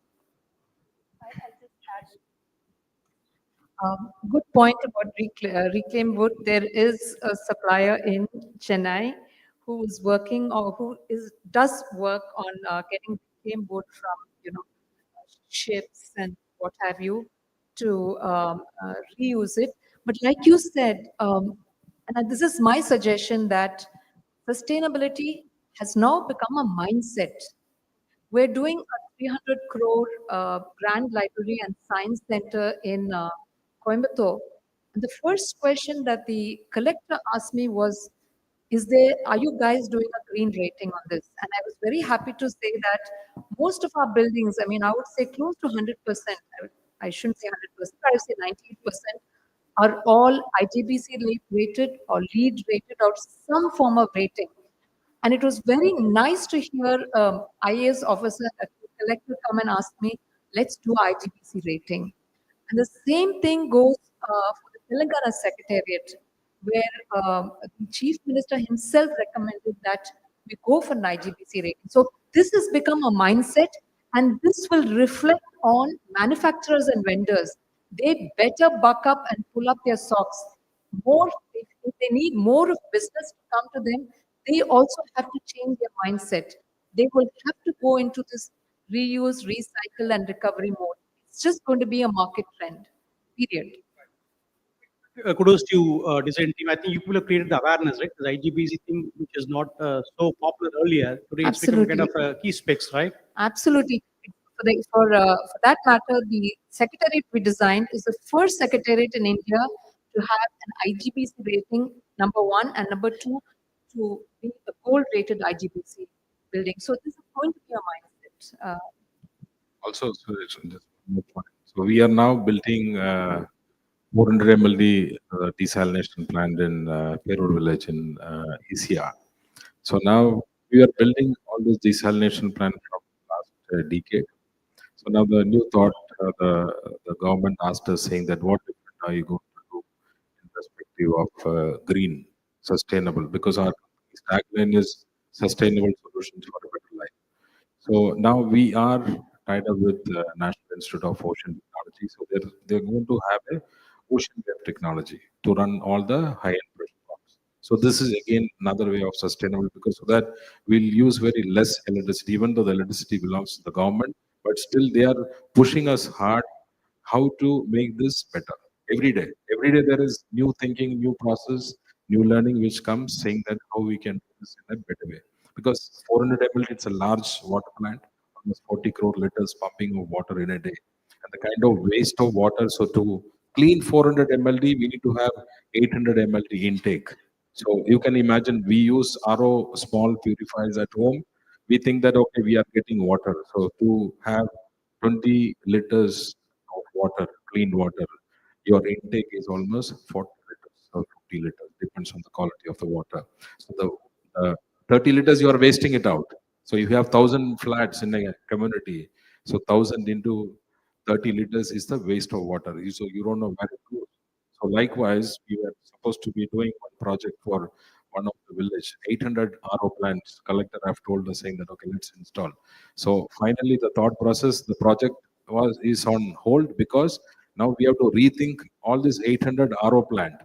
The intake is almost 50 liters. The actual water purified is 20 liters. So what we'll do with this 30 liters of water?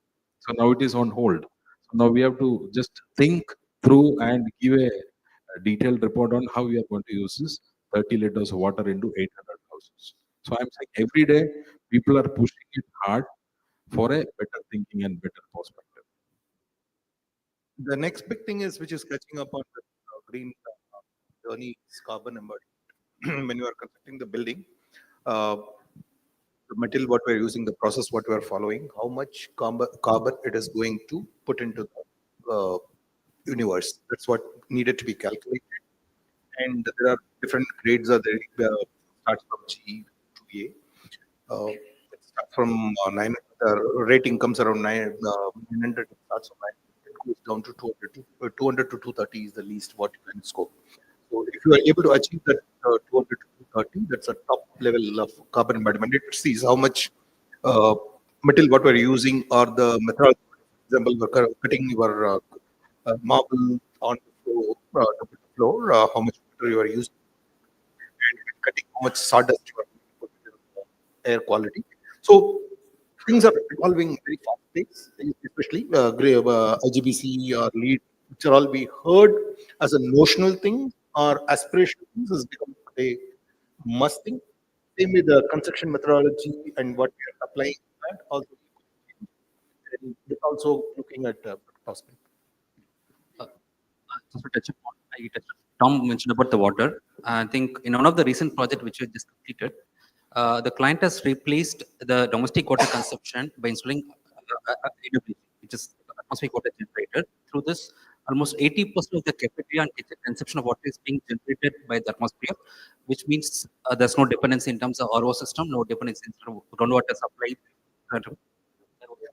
80% for I'm talking about a client which is close to million square foot. 80% is being catered through AWG, which is phenomenal in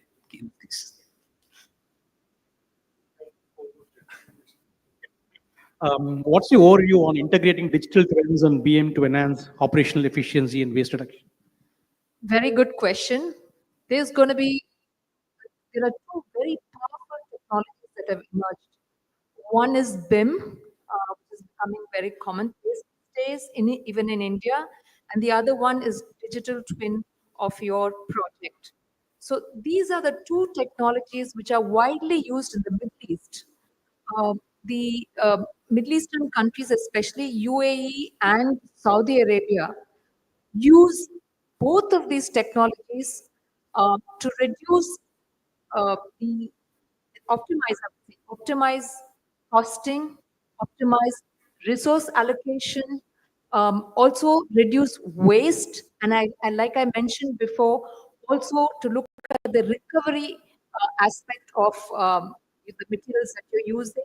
And the last one is actually to increase the efficiency of design, validation, and iteration. What is BIM? BIM is nothing but your 3D modeling of material specifications, data that go into what makes the building, project scheduling, and it also gives you a platform in which all the stakeholders, who are the stakeholders, the architects, the project managers, the clients, and of course all the allied structural consultants. And what is digital twinning? Digital twinning is nothing but, again, the physical, digitized version of your physical building that's coming up, and also to see how the different operations, MEP, structural, interiors, how they all, kind of blend in together. And if there are any points of conflict, of errors, for example, and maybe we use the wrong system, it pops up immediately. So we know that this system doesn't work. And today we have AI to tell you that, look, you have this system, use this system. So there are two important issues in projects. One is time, the second is money. All of this are beautifully optimized. So optimized to give you the best of best solutions, and you can finish a building that much more faster. In the Telangana State Secretariat, we used BIM, and what I realized is BIM actually cuts down 30% of your design time. There is no duplication. There is no, there are errors, but at least it catches on the errors. The only problem that we faced, when we started this project in 2020, is we didn't find enough software professionals to actually work on them. The trend has changed, and this is a realistic problem here in India. So all of that, I always, like I said, India is, you can't expect overnight changes. It's a function of time. It will eventually catch up because every client of mine today asks for, are you BIM proficient? Do you have people in your office who can handle BIM and interact and interface with our consultants, our project managers? Not that they pay a hefty amount for it; they sometimes expect it free of cost. But then, like I said, when each and every client asks for it, the scope of services will also include financial remuneration for, strategies and technologies like BIM. So it is just two very powerful weapons that have come in that has made the building construction industry that much more efficient. I completely vouch for what architect Tony said. Uh, the building what I mentioned recently, we are constructing with completely on a BIM. We are the highest one available in the BIM standards. So we are first in this country with this scale of building where we are going for LOD 500. What it helps you is it goes for a clash-free construction. In a normal scenario, when you are constructing, you will different service provider will do a different GFCs, and after that you start interpreting and you're trying to match it. Then at the site you will do abattoir work or you need to compute work. This BIM helps you before he even hit the site, clearly identify where your sprinkler lines are running, where your ducts are going to come, where your lighting lines are going to go, how your cable trays are going to run. Everything it clearly does. So you can go clash free on the site. It reduces your wastage. It saves your time. It rework about your everything. It clears. Best part is after construction, it helps in the maintenance. So otherwise, if you have a problem, all you need, what you will do, you will go look for your as who's trying about to hand it over to you, then start searching where is this particular room. Here, everything is available exactly. You can see where it is. It identifies where what is the number, where it is fitted, whether it was smoke detector or whether it is a sprinkler line, where it is exactly, and you will be able to attend to it. It helps. It has so many versatilities. BIM is one of the new thing which will make us better. I think maybe I'll end up with this last question to a financial perspective. How do you address cost barriers and misconceptions about the financial viability of circular practices?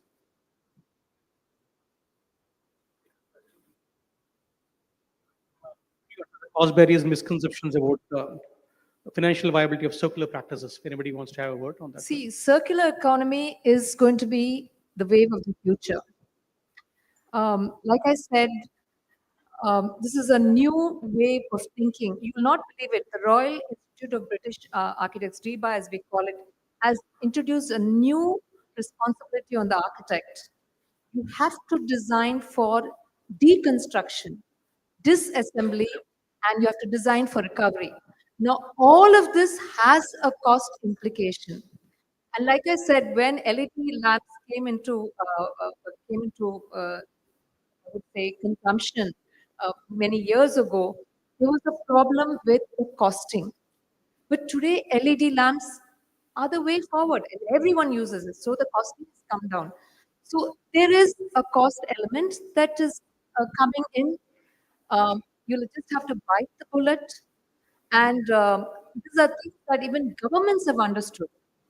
If we want a sustainable future, if even politicians, if we want to be re-elected, I'm talking largely about the West, but then will come into Asian countries, especially India, that you have to forgive the cost element a little bit, factor for it in your budgets, and then you will have a sustainable future.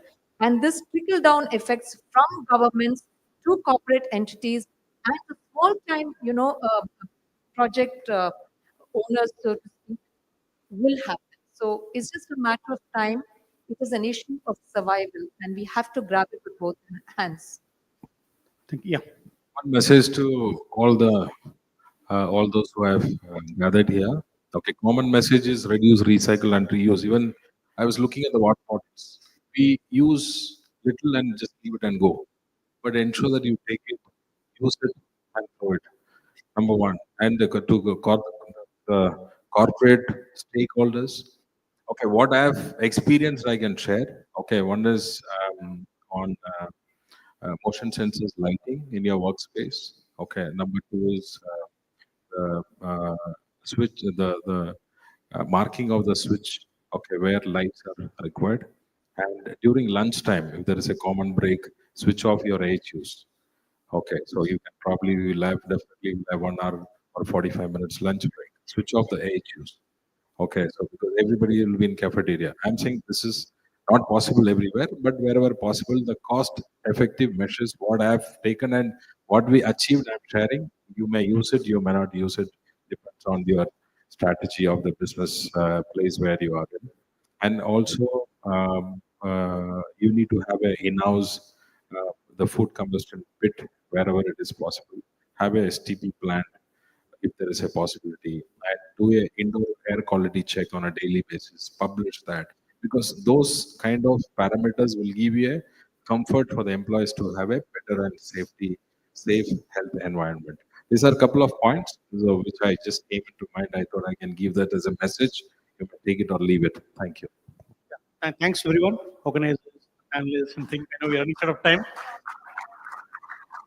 And, all our panel members, and some points so beautifully put, like Narayan, so you mentioned about including facilities at the very onset of the design stage, which I'm telling you, it's across. We've held this summit in so many cities, and there have been literally fights on stage between architects and facility managers because there was a facility manager who said architects never come back to the building to see how it's there.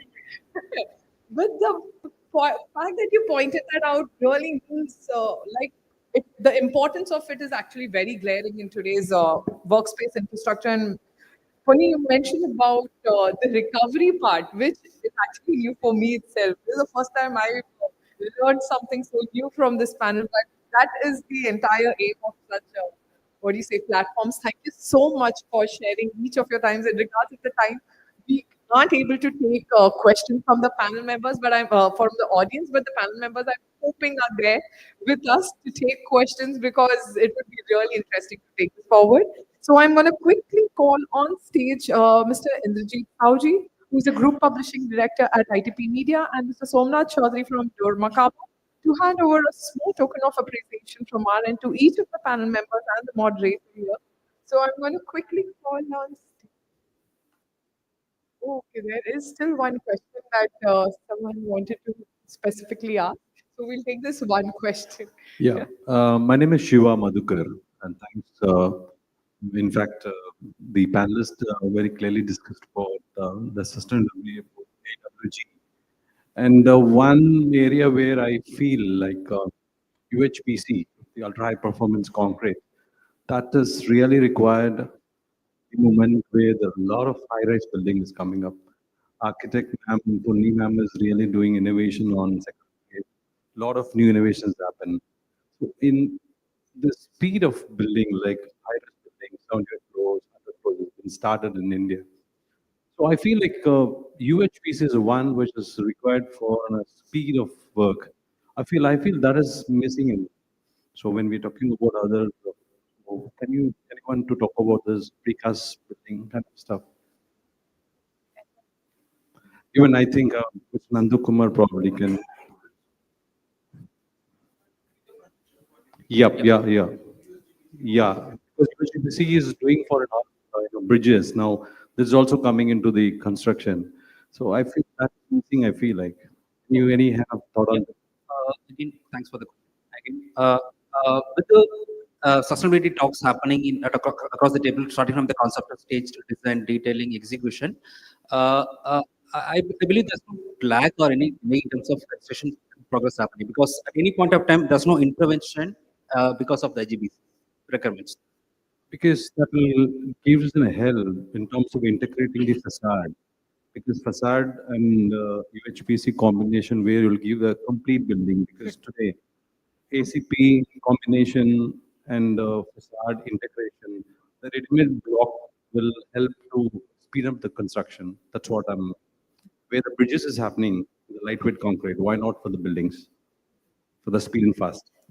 Very interesting question, actually. Very interesting concept, actually, when you speak about ACP integration. And probably Rashmi's 3 times she's pointed.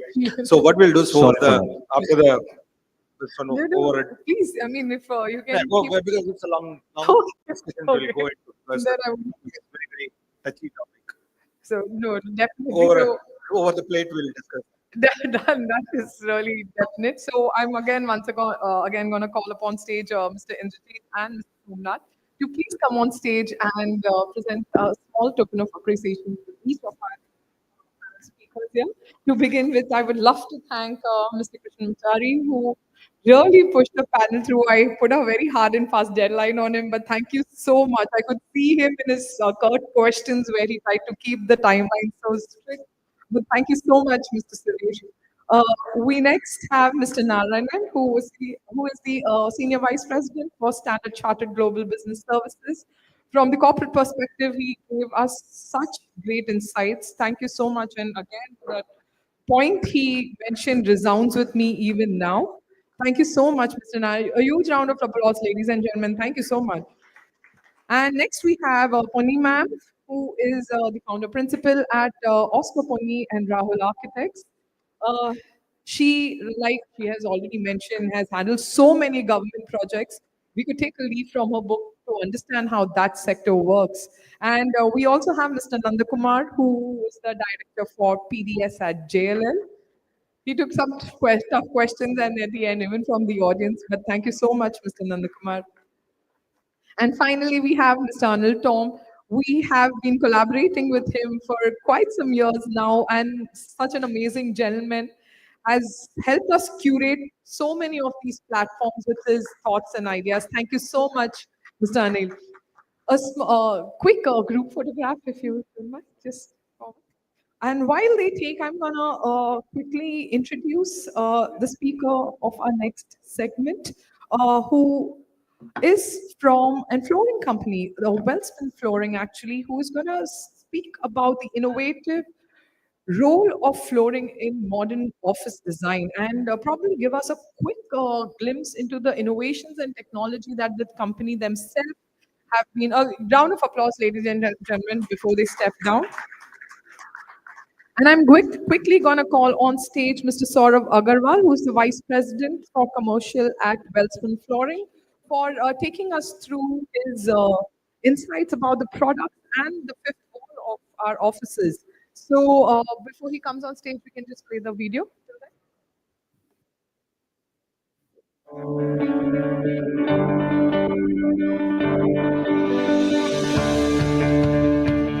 Disrupting the flooring industry and introducing the world to holistic solutions through innovation, creativity, and sustainability.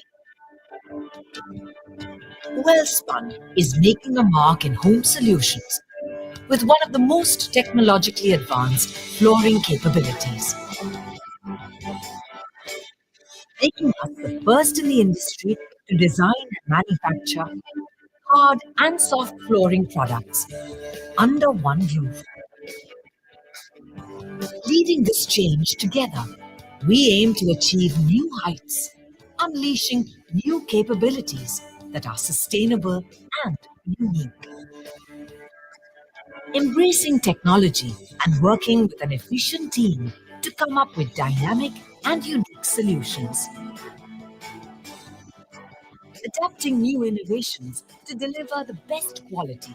And as market dynamics change with unusual speed, our responses are built smarter.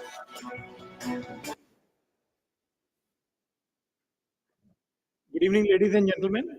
A very warm welcome to all the distinguished guests in this Chennai edition of the Smart Office Summit. My name is Saurabh Agarwal, and I'm representing Wellspun Flooring. Wellspun, ladies and gentlemen, as you know, $4 billion company. I mean, we are an Indian conglomerate present in multiple businesses. Textile definitely is one of our leading businesses, which I'm sure you must have seen. So we world's one of the largest supplier of bed and bath category in India and across the globe. In fact, out of every 5 towels sold in US, one is manufactured by Wellspun in India. And one of the most iconic sports event, Wimbledon, the towels used by all the leading players is manufactured by Wellspun for last 17 years in India. So that shows the commitment towards quality and the the product strength. We are again world's one company in the large diameter pipes used for the transmission of oil and natural gas from one continent to another under the sea and all. We are clearly leader in that. We are into multiple other businesses like roads, Syntex, a very popular brand in terms of the water tanks, I'm sure is a Wellspun brand. We're into large logistic parks. But today I'm there to talk about okay, I mean, we present in more than 50 odd countries, with, representing all the top retailers like Walmart, Costco, Bed Bath and Beyond, and all and all. Today I'm there to talk about specifically Wellspun flooring. So for Wellspun flooring, we have put up a mega plant, which is considered the top two best plants in the world for manufacturing of the carpets, which is the soft flooring, and the hard flooring. Um, this plant is a very, very unique plant. So I'll just love to take you through a quick journey of this plant.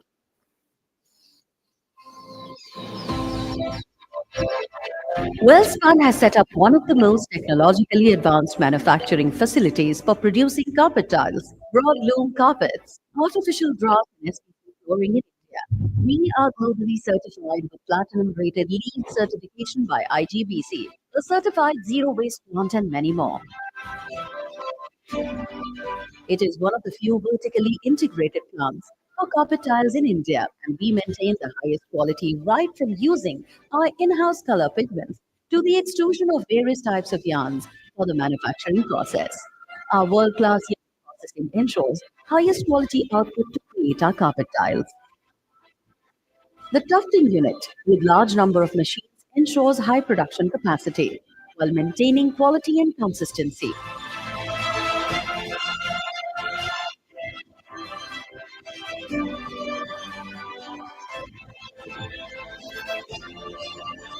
Our wall-to-wall carpet production unit not only offers unique tufted carpets, but also offers printed and highly sophisticated customized carpet designs that are used in some of the top hotels. With our trademark Ecolite backing and our specialized cushion backing, we ensure high underfoot comfort and noise reduction. This is the most automated packaging facility, which ensures high quality product delivered to you in the best shape. Here are some room renders for our carpet flooring.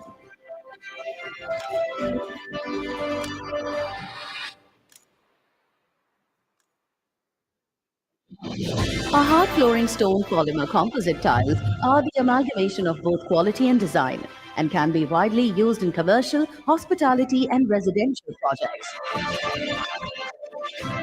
Our state-of-the-art NABL accredited labs ensure we deliver only the best product to our consumers.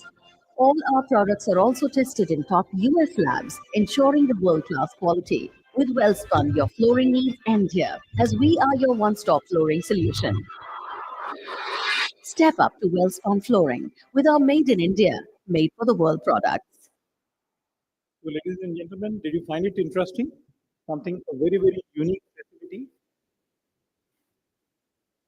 So I'll just quickly touch upon the products what we are offering. One we are offering is the carpet tiles, which are generally used for the offices. We also are one of the companies who offers you the printed carpet tile solutions for any sort of design, colors, which an architect or which an interior designer can imagine for, which as a customer you can imagine. We can offer you those solutions. We are into the art flooring, which is an equivalent to LVT. We offer these wall-to-wall carpets and all the leading chain of the hotels, be it Hyatt's and Taj's and everything. We are working and we are supplying the carpets for that. And this is artificial green grass which we are making. These are some of the room renders, some of the room themes. I'll just quickly take ahead this. List of some of our esteemed customers. I would not spend too much of a time on this. I would like to talk about something interesting because when you have come here, you would like something different. What you don't know. So something which is very interesting, I would like to present to you.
So we are the first company in the world which has invented the technology of making carpet from these waste plastic bottles. And I'm sure the statistics will really, really amaze you. If you're doing a 1 lakh square feet facility of yours, you yourself will be proud of eliminating 2.3 lakh bottles, such bottles from your own Nama Chennai, or we call Nama Bangalore, or Amchi Mumbai, whichever city we are in. That's the type of statistics. We would really love to offer you a product like this. Moving on to the technology part, since I said that I'll be talking mainly of technology. Generally, I'm sure our common knowledge says that the carbon dioxide is absorbed by what? Plants, right? There's nothing else which can absorb carbon dioxide in this earth so that we remain alive on this earth. What if I say that Wellspun will do it for you from tomorrow? So here is the product.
Interesting concept, something which is very unique, very different. Again, we'd love to show you. If you use 1 lakh square feet of Welspun make you to pure carpet tiles, it's as good as 9 full-grown trees inside your own office. This is something which is very unique, very different. It's a globally patented technology. So that is what Welspun presents to you. Since the time is short, I'll just take 1 more minute to introduce one more product. Why this?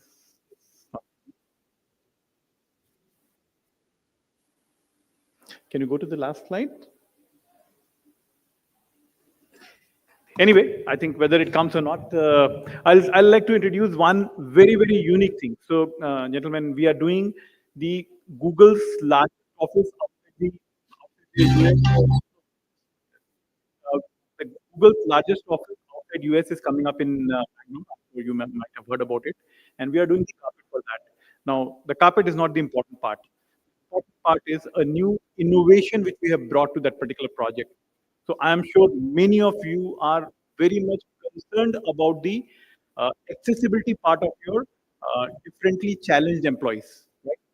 So Google wanted their visually impaired uh, employees to be taken care of, right? Generally, what do we put for that? We put those yellow color studs all across the building so that people can navigate their way through that. Now, they gave us a challenge. We don't want to use ugly looking studs. Can you develop a carpet which acts like that?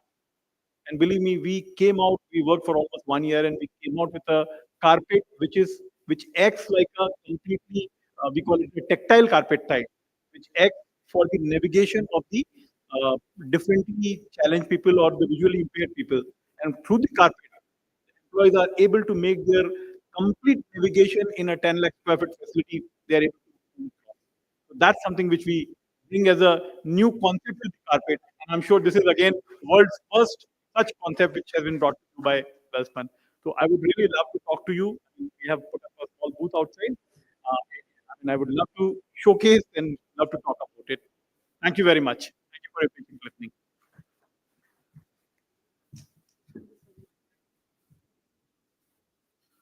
Wow, that was actually redefining innovation in itself. But thank you so much, Mr. Saurabh, for taking us through that wonderful presentation.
Now, moving on to the last session of this particular evening.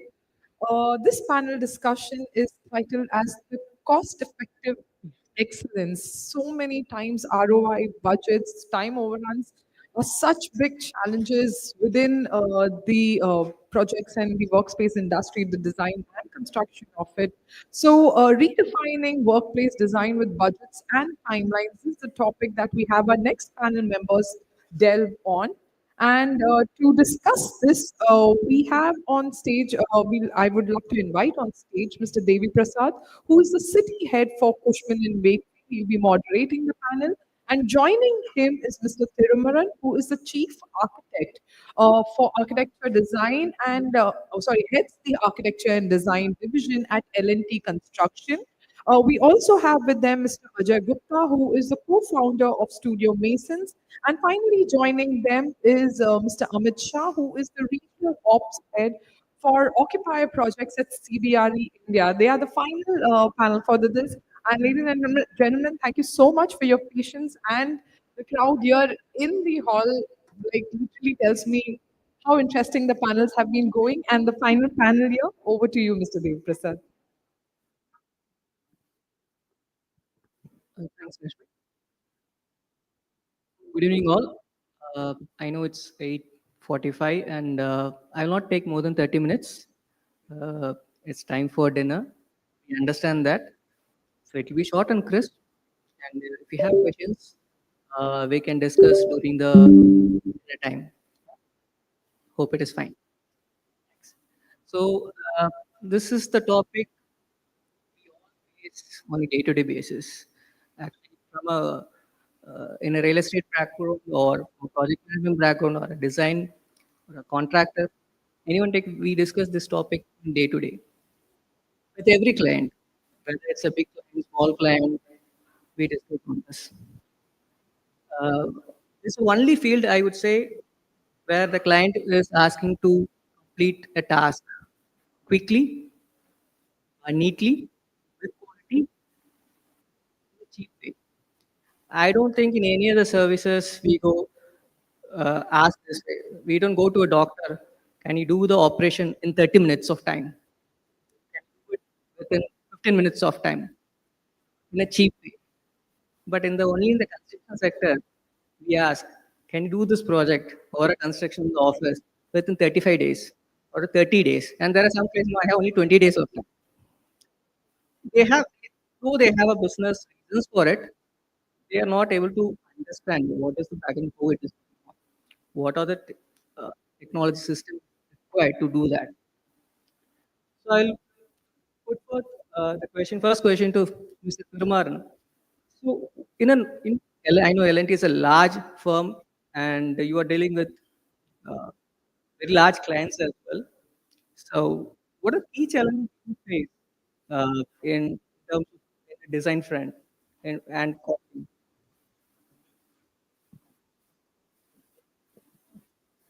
See, as you explained, so each client, they have their very budget criteria. See, each project, it has their own budget. We have to stick to the budget. And moreover, we want the world-class facility.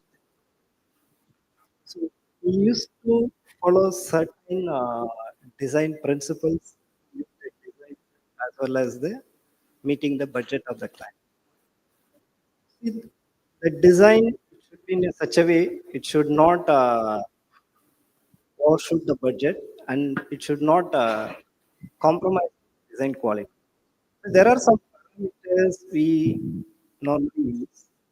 So we have to follow the design principles. It's like a modular design and it's a kind of prefabricated design also to make the work very speedy and the quality also far better than the normal construction way. And then the moreover, the saving the materials and the time also is matter. So we have to finish it fast. Thanks.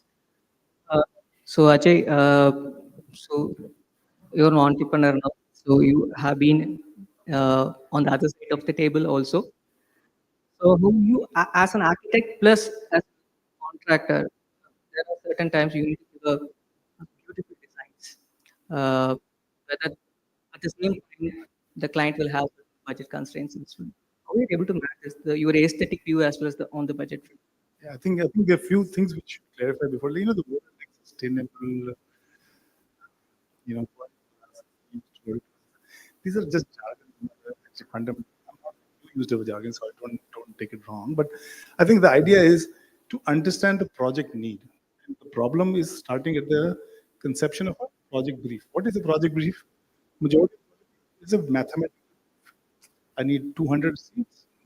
It's of 4 to 6 classroom huddle space. The 4 keywords. I don't want to use it, and that's the whole project brief. Actually, the project brief should be how long is he leave? Plan to stay longer. Why are you opening an office? Who's going to work here? This session, some just nicely mentioned Gen Z. Actually, Bibor mentioned that Gen Z. It's just time for Gen Z. Bibor will settle. He doesn't need to do anything. He will settle. I will settle. No, no, we are following them. In my house, I have a toddler. We just discussing. Right? We all revolve around him. So Gen Z will run the farm. You just have to make the money around him. You don't need to do anything. It's just Gen Z.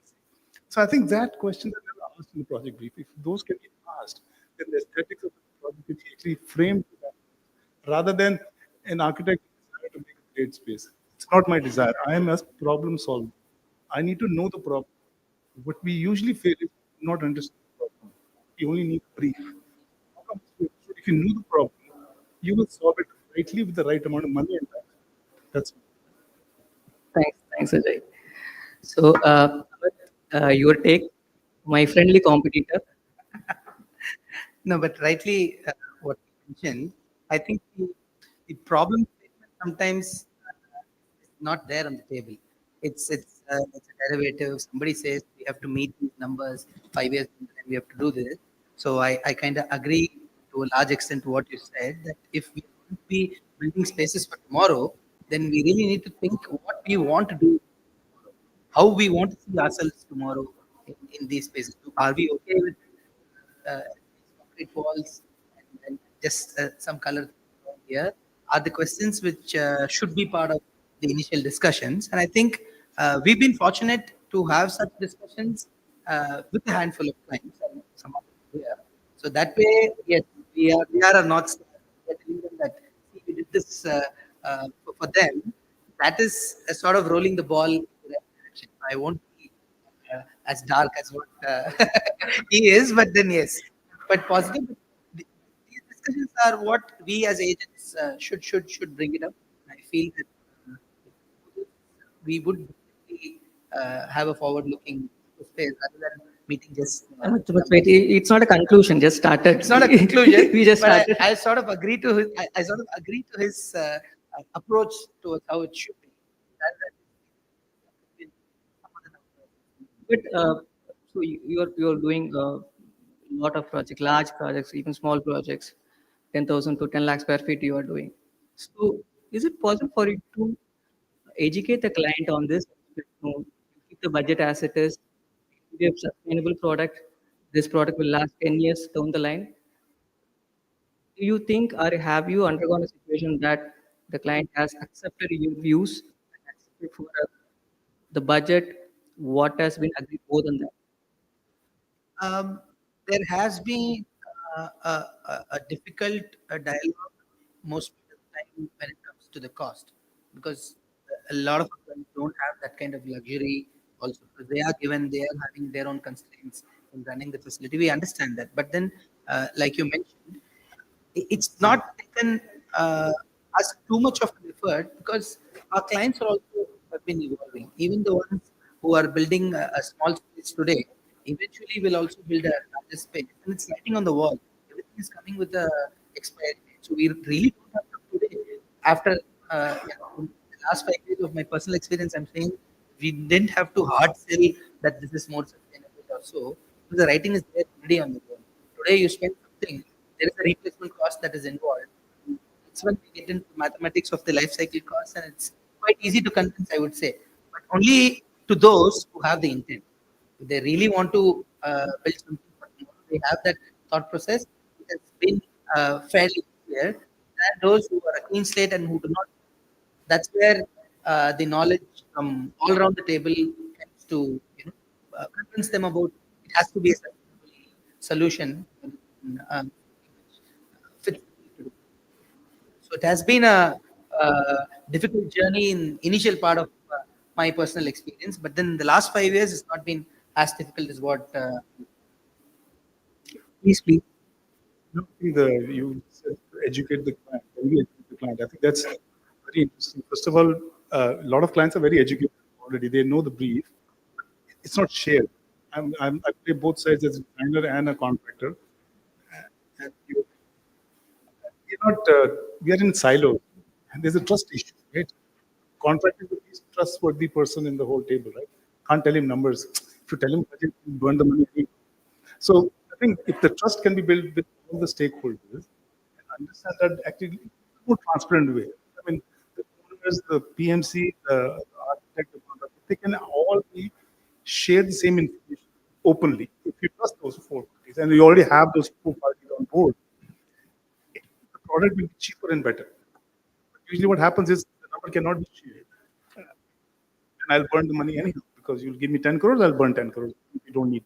So, if you can transparency, project brief or the project understanding and the budget from start, and have stakeholders who have you have some trust with. You don't have to have with me, but anybody else.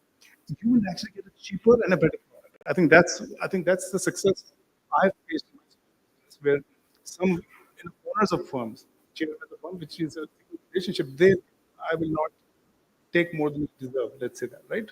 So if you build that trust, it's actually profitable for everybody. But if there's everybody doing their job in silo, then somewhere the money is leaked out in things which are not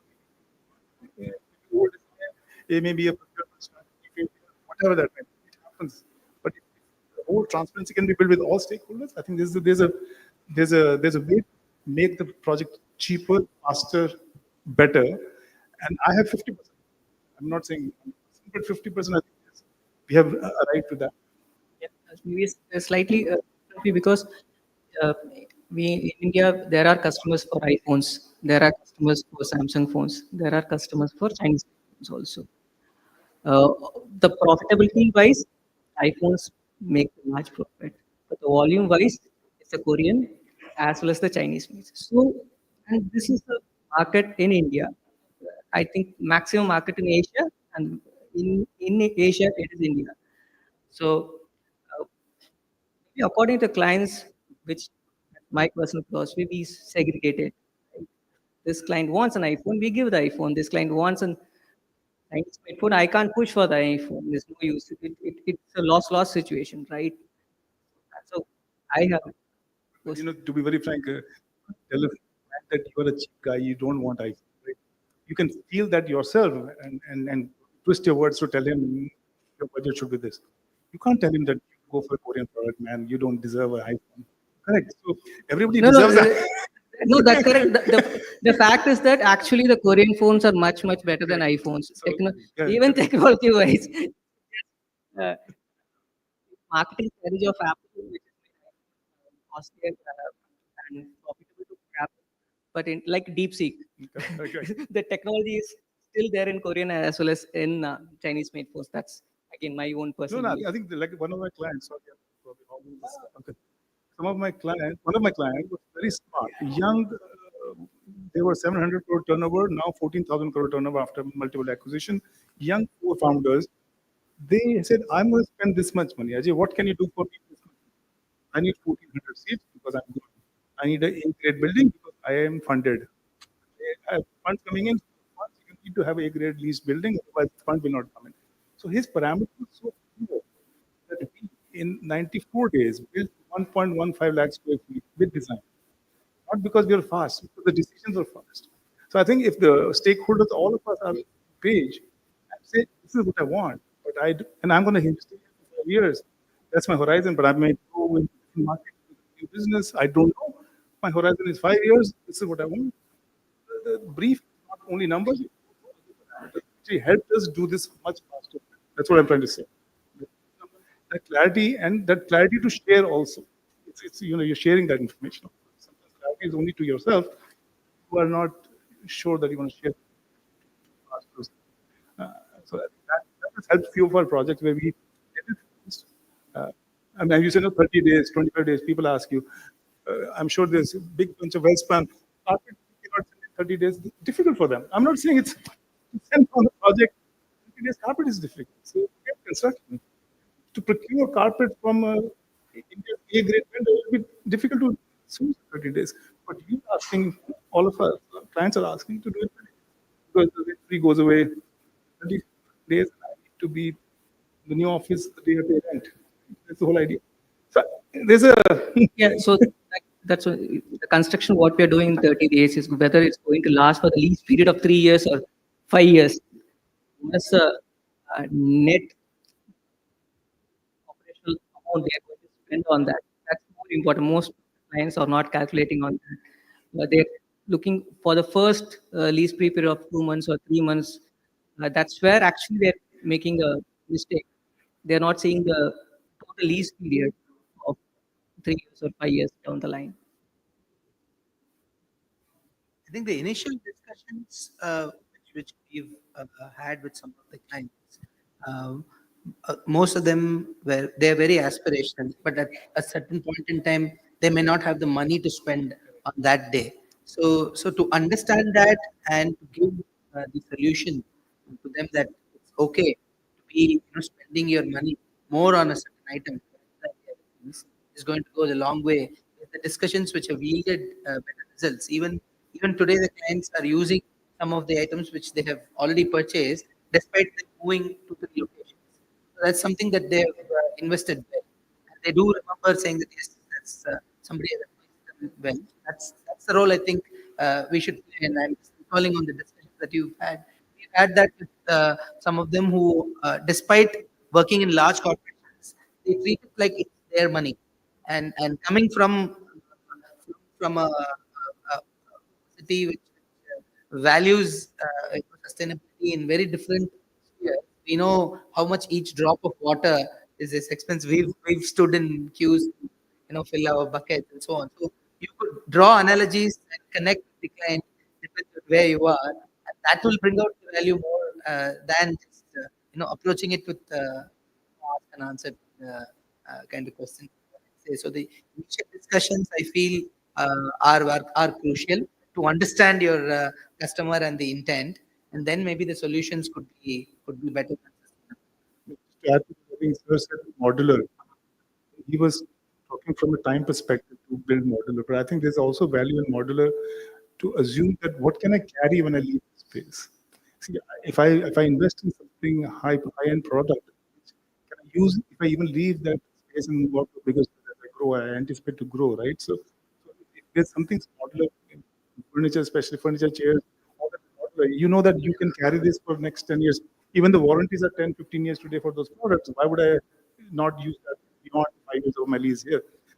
Furniture designed with the ideology that if I move, I'm not wasting my capex in this space. I'm taking a X% of capex of the space back to my new place wherever I grow, right? So that comfort, spending more, that comfort has to be actually told by the designers or the stakeholders.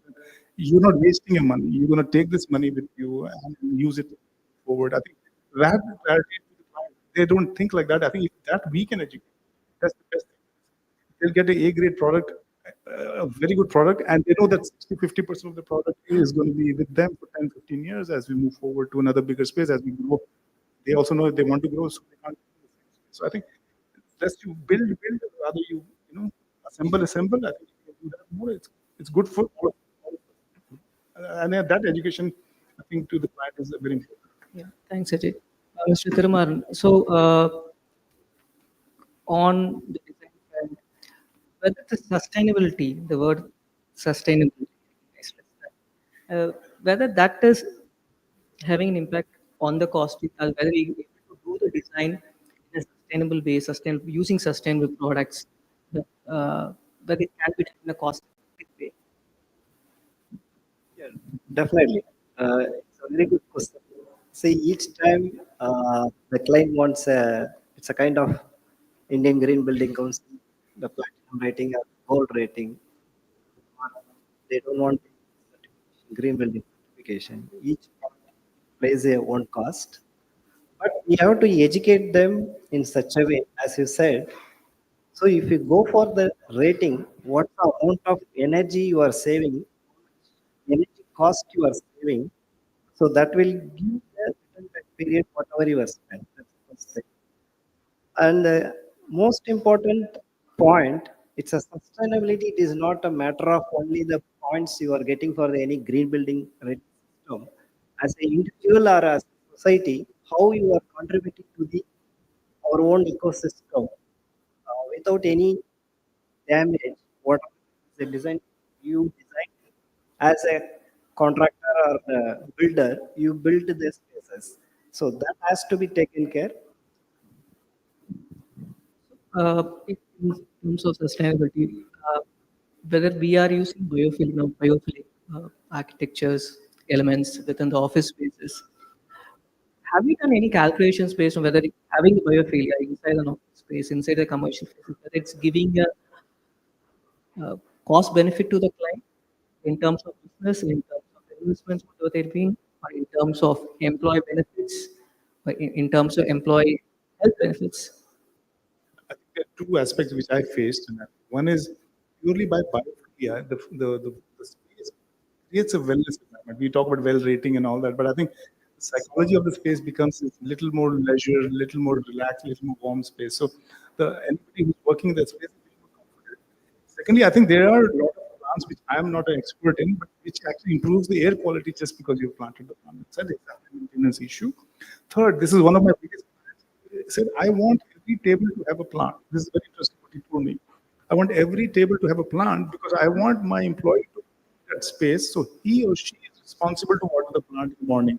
So before you take a day off, also, you have to call your colleague, can you water my plant because I'm taking a day off? So there's an ownership of the space. So I think that helps them, have employees feel that's home rather than an office where they come and work 8 hours and get out. So the feeling of ownership of the space, a plant helps them own it because it's like a small baby sitting there, and they have to water it every day. If they didn't show up or took 10 days off, they had to assign somebody, like what you do in your house. When you leave, you tell your neighbors, can you plant my water my plants? The same thing happens. I think biophilia has different layers. I think it's one of the best things to have in office space to soften the space, make it a little warm, rather than just cold working. I think there's different levels, from a well space, from a pure feeling of the warm wellness, just a human feel. Second is the space becomes warmer, just becomes warmer. And I think this air quality, which I don't know the plant names, right, but I have done one project where they say the air quality became better just because of the types of plants. And then third, ownership. That was very interesting. The owner of the company told us to do. We didn't even come up with that idea. I said, push this idea. It will help me manage my people at home there. So that's very interesting for me. Thanks, Ajay.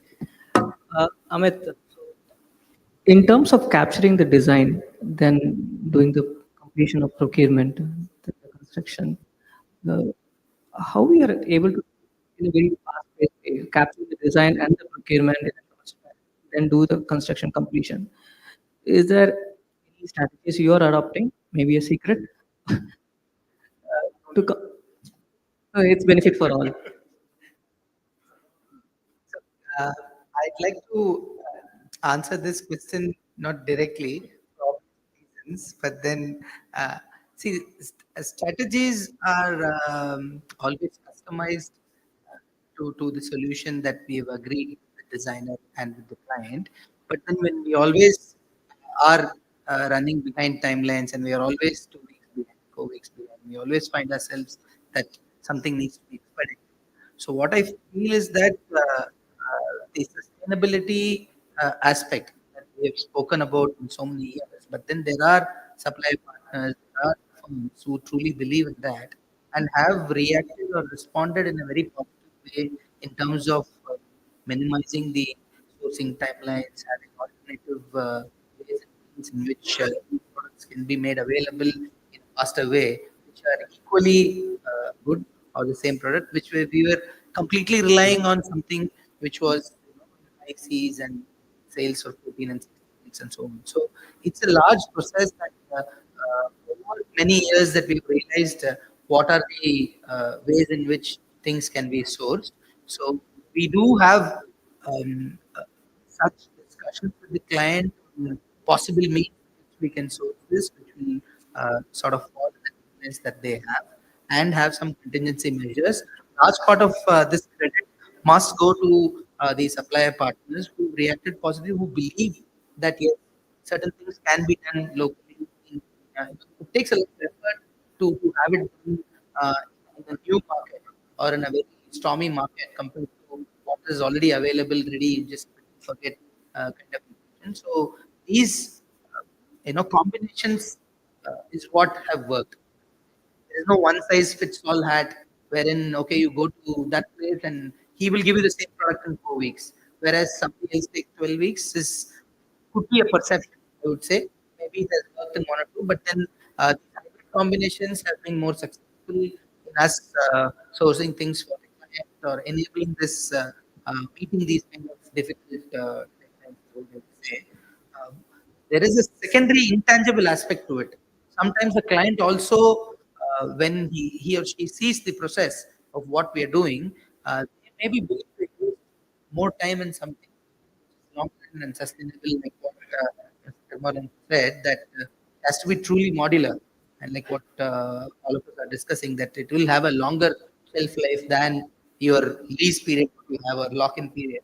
Then, yeah, we get some bonuses. And the client says, okay, 4 weeks, and yeah, just let me, if that's the best thing. So it's a hybrid process, I would say.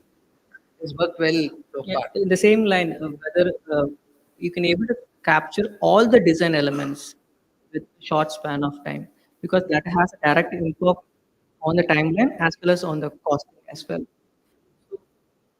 Whether we can capture everything, whatever the architect has given, capture in the drawing to the site in terms of implementation, in terms of costing. See, sometimes yes we are in a spot, but then I'll just like to recall what I mentioned earlier. If the approach is going to be more unified, then you won't find a spot wherein you need something that's going to take 20 weeks, but then all you have is 12 and it's going to cost you 5 crores, but you have only 1.5 crores. Such situations don't arise so much. So that alignment in the initial part with as a solution provider, when we truly invest in each other and all the stakeholders, we don't find ourselves in such a spot unless there was a period in the near past where there were issues with semiconductors and there was a global problem. Only in such places we have been in difficult spots. But otherwise, I have not seen myself in 9 or 10 times. I've been fortunate, like I mentioned before, not seen myself in a spot that we really have to run to the architect and say, you have to change this detail, it will not come tomorrow. But there are always workarounds, and we try and manage to give what the clients want. And that's why I think we still today. Otherwise, we'd have been far and out and in the back pit. So, Can I add to that, if you don't Yeah, mind? please. We have a general contracting practice, and in the field, it's very we actually backward integrate. You don't design with anything which you don't know cannot be procured in 30 days, 20 days. So we will actually backward integrate all materials which are available in the market in the design itself. And I have to give kudos to Mr. Agarwal sitting here from Welspun. Welspun, India uses millions and millions square feet of carpet on a daily basis. And Welspun is the only Indian manufacturer which has a scalable infrastructure. So kudos to them. I would want to say kudos to them that they have actually rose to the level which we need to use. We are using the maximum carpet in this whole world, I feel. So I think we backward integrate that helps us to execute the job on time. Construction has never been an issue in my experience. It's always been the procurement. Build gypsum walls, glazing, that or some flooring, leveling, that has never been the issue. It's only the procurement which takes. So every timeline is driven by the procurement strategy rather than the construction strategy. So I think the procurement, if sorted, construction is sorted itself. That's what even I tell to my team as well. If you do the planning properly, the design planning and the execution will automatically be perfect. Yeah. So, Amit, again, the question to you on the digital twins, how whether you have used digital twins in terms of uh, in implementation, whether it has helped you in terms of or the client in terms of cost, both Ajay as well as Amit and can answer this. see, we've used a digital twin solution wherein it was not very popular. It was always seen as something that drains a lot of cost, and it's a thing, or it's somebody talking about many years back. But then, as technology has caught up and it's made itself available to a larger lot of people, they've come to realize that that is the more efficient way of transferring the imagination of the designer to the person who's going to build it. So, yes, one in many ways, even as an advisor to the client in terms of space selection or selection of the land or the demographics. Also, we've used a lot of technology in trying and meeting this requirement. So people could see it from much far away and realize that what they are getting into, how would it look. So there are many tools that we've used, Matterports, and we have our own proprietary digital solution, which is done in Singapore, so that it has helped even looking at spaces which the client could potentially lease out, looking at spaces which that would it, fit their vision 5 years from now, 10 years from now, at the location of the office, right from that stage. Coming to the build side, yes, over the last few years, it has definitely caught up. Uh, People are realizing that it is something is an important investment because it solves a lot of problems which we have as three different entities, as a designer, as an executor, as a project manager, if so to say, across the team that we have, because we don't meet each other or we can't read each other's thoughts so well, but technology is taking care of that. So yes, uh, we are using 3D models and Revit. They have been quite successful, but they wouldn't make sense for small scale developments, so to say. It would be too much of energy and effort to do that, and they'd expect the experts to get it right the first time while seeing it. They wouldn't need a complicated solution.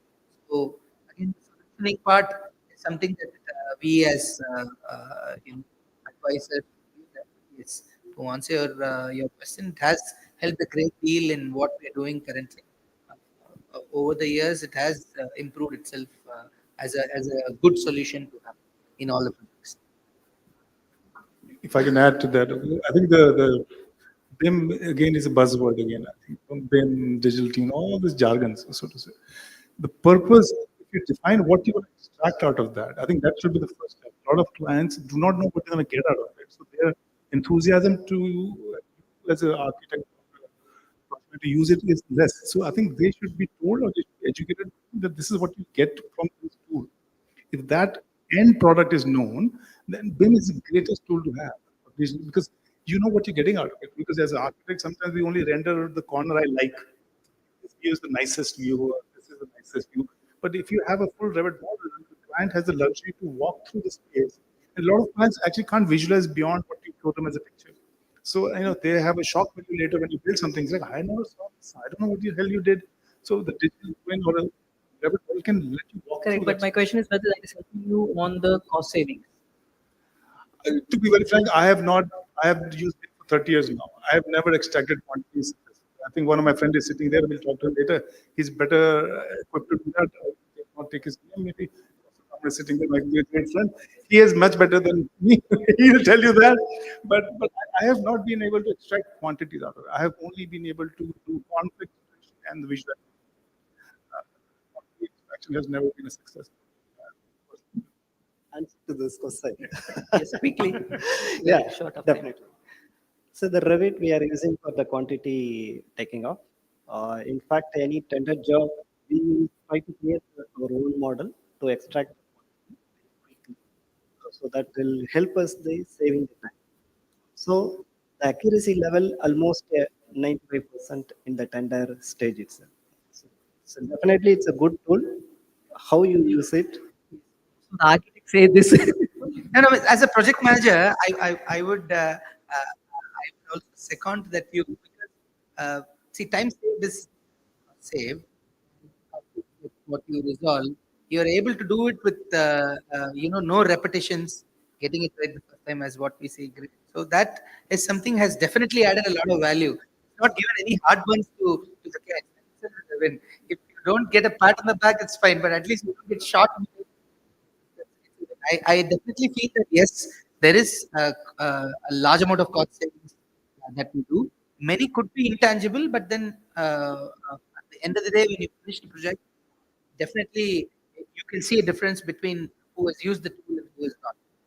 It's just at the time. Thanks, Amit. Thanks, Ajay. Thanks, Rumaran, for the wonderful new topic. Thanks, all. That's it from our end. I want to wrap it. I could hear the plate sound back, so we'll not take much time. So it's always a tough job to keep an audience this attentive, especially right now at almost 9:30. But y'all did that, and the hall still full. So kudos to y'all. A huge round of applause, ladies and gentlemen, to each of the panel members and Mr. Devi Prasad for so beautifully moderating. It was playful. I could see the jest even between Ajay and you, where y'all had taken it two topics that were really intense in discussion. But thank you so much for that. I'm going to quickly on stage Mr. Srinivas Kachela, who's the zonal manager for commercial and institutional business from Wipro, and also Mr. Saurabh Agarwal from Wellspun to give each of our panel members a small token of appreciation from our end. I'm Thank you so much. So first, I'm presented to our moderator of the panel, Mr. Devi Prasad. I've become an expert now. Thank you so much.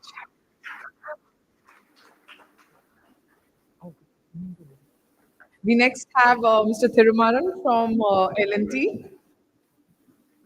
We had almost like two contractors in this panel, L&T and Mr. Ajay Gupta, who gave us such great insights from that particular perspective. Because we don't have any other on the entire summit. Thank you so much. We next have Mr. Ajay Gupta. Thank you so much for taking your time out, gentlemen, and presenting with us this entire thought process. And finally, Mr. Amit Shah from CBRE. Thank you so much. I'm going to invite all the panel members to please come forward for a quick photo op. And I'm not going to take any more of your time. And I'm going to quickly call on stage Bibhu Srivastava, who is the Managing Director for Events at ITP Media, to quickly give us a closing address on this. So,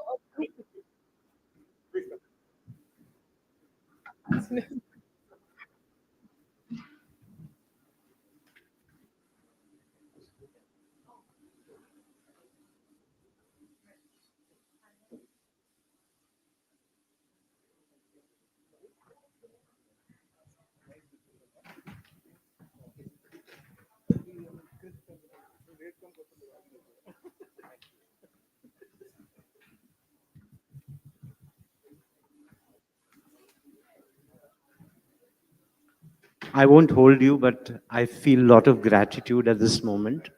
I think Chennai edition, I think, was one of the best edition that I have come up. I think let's hear it louder and loudest, if I may say so. So we saw more than 300 plus people, the whole city coming here, the whole ecosystem, and how beautifully structured by my team, the whole content in the form of three panel discussions. We looked at what is going to be the trend in office segment. We looked at the developer perspective, we looked at the consulting perspective, we looked at the contracting perspective, and we look at various shades where sustainability, technology, the marriages of everything has to happen. And I think all our brands who have been our sponsors, I would like to call them sponsors. I hate this word. Our partners helped us to co-create this very meaningful, credible, and a neutral platform where the knowledge sharing is the highest level. And I know for the people who are watching us live, this is a great platform for you to come and join. Our next edition is in Mumbai in March. And I request all the Mumbaikars and other people in the rest of the West region to come and join. I think evening is young, the bar is about to open. Let's celebrate the success for the whole industry, which is you people. Thank you very much.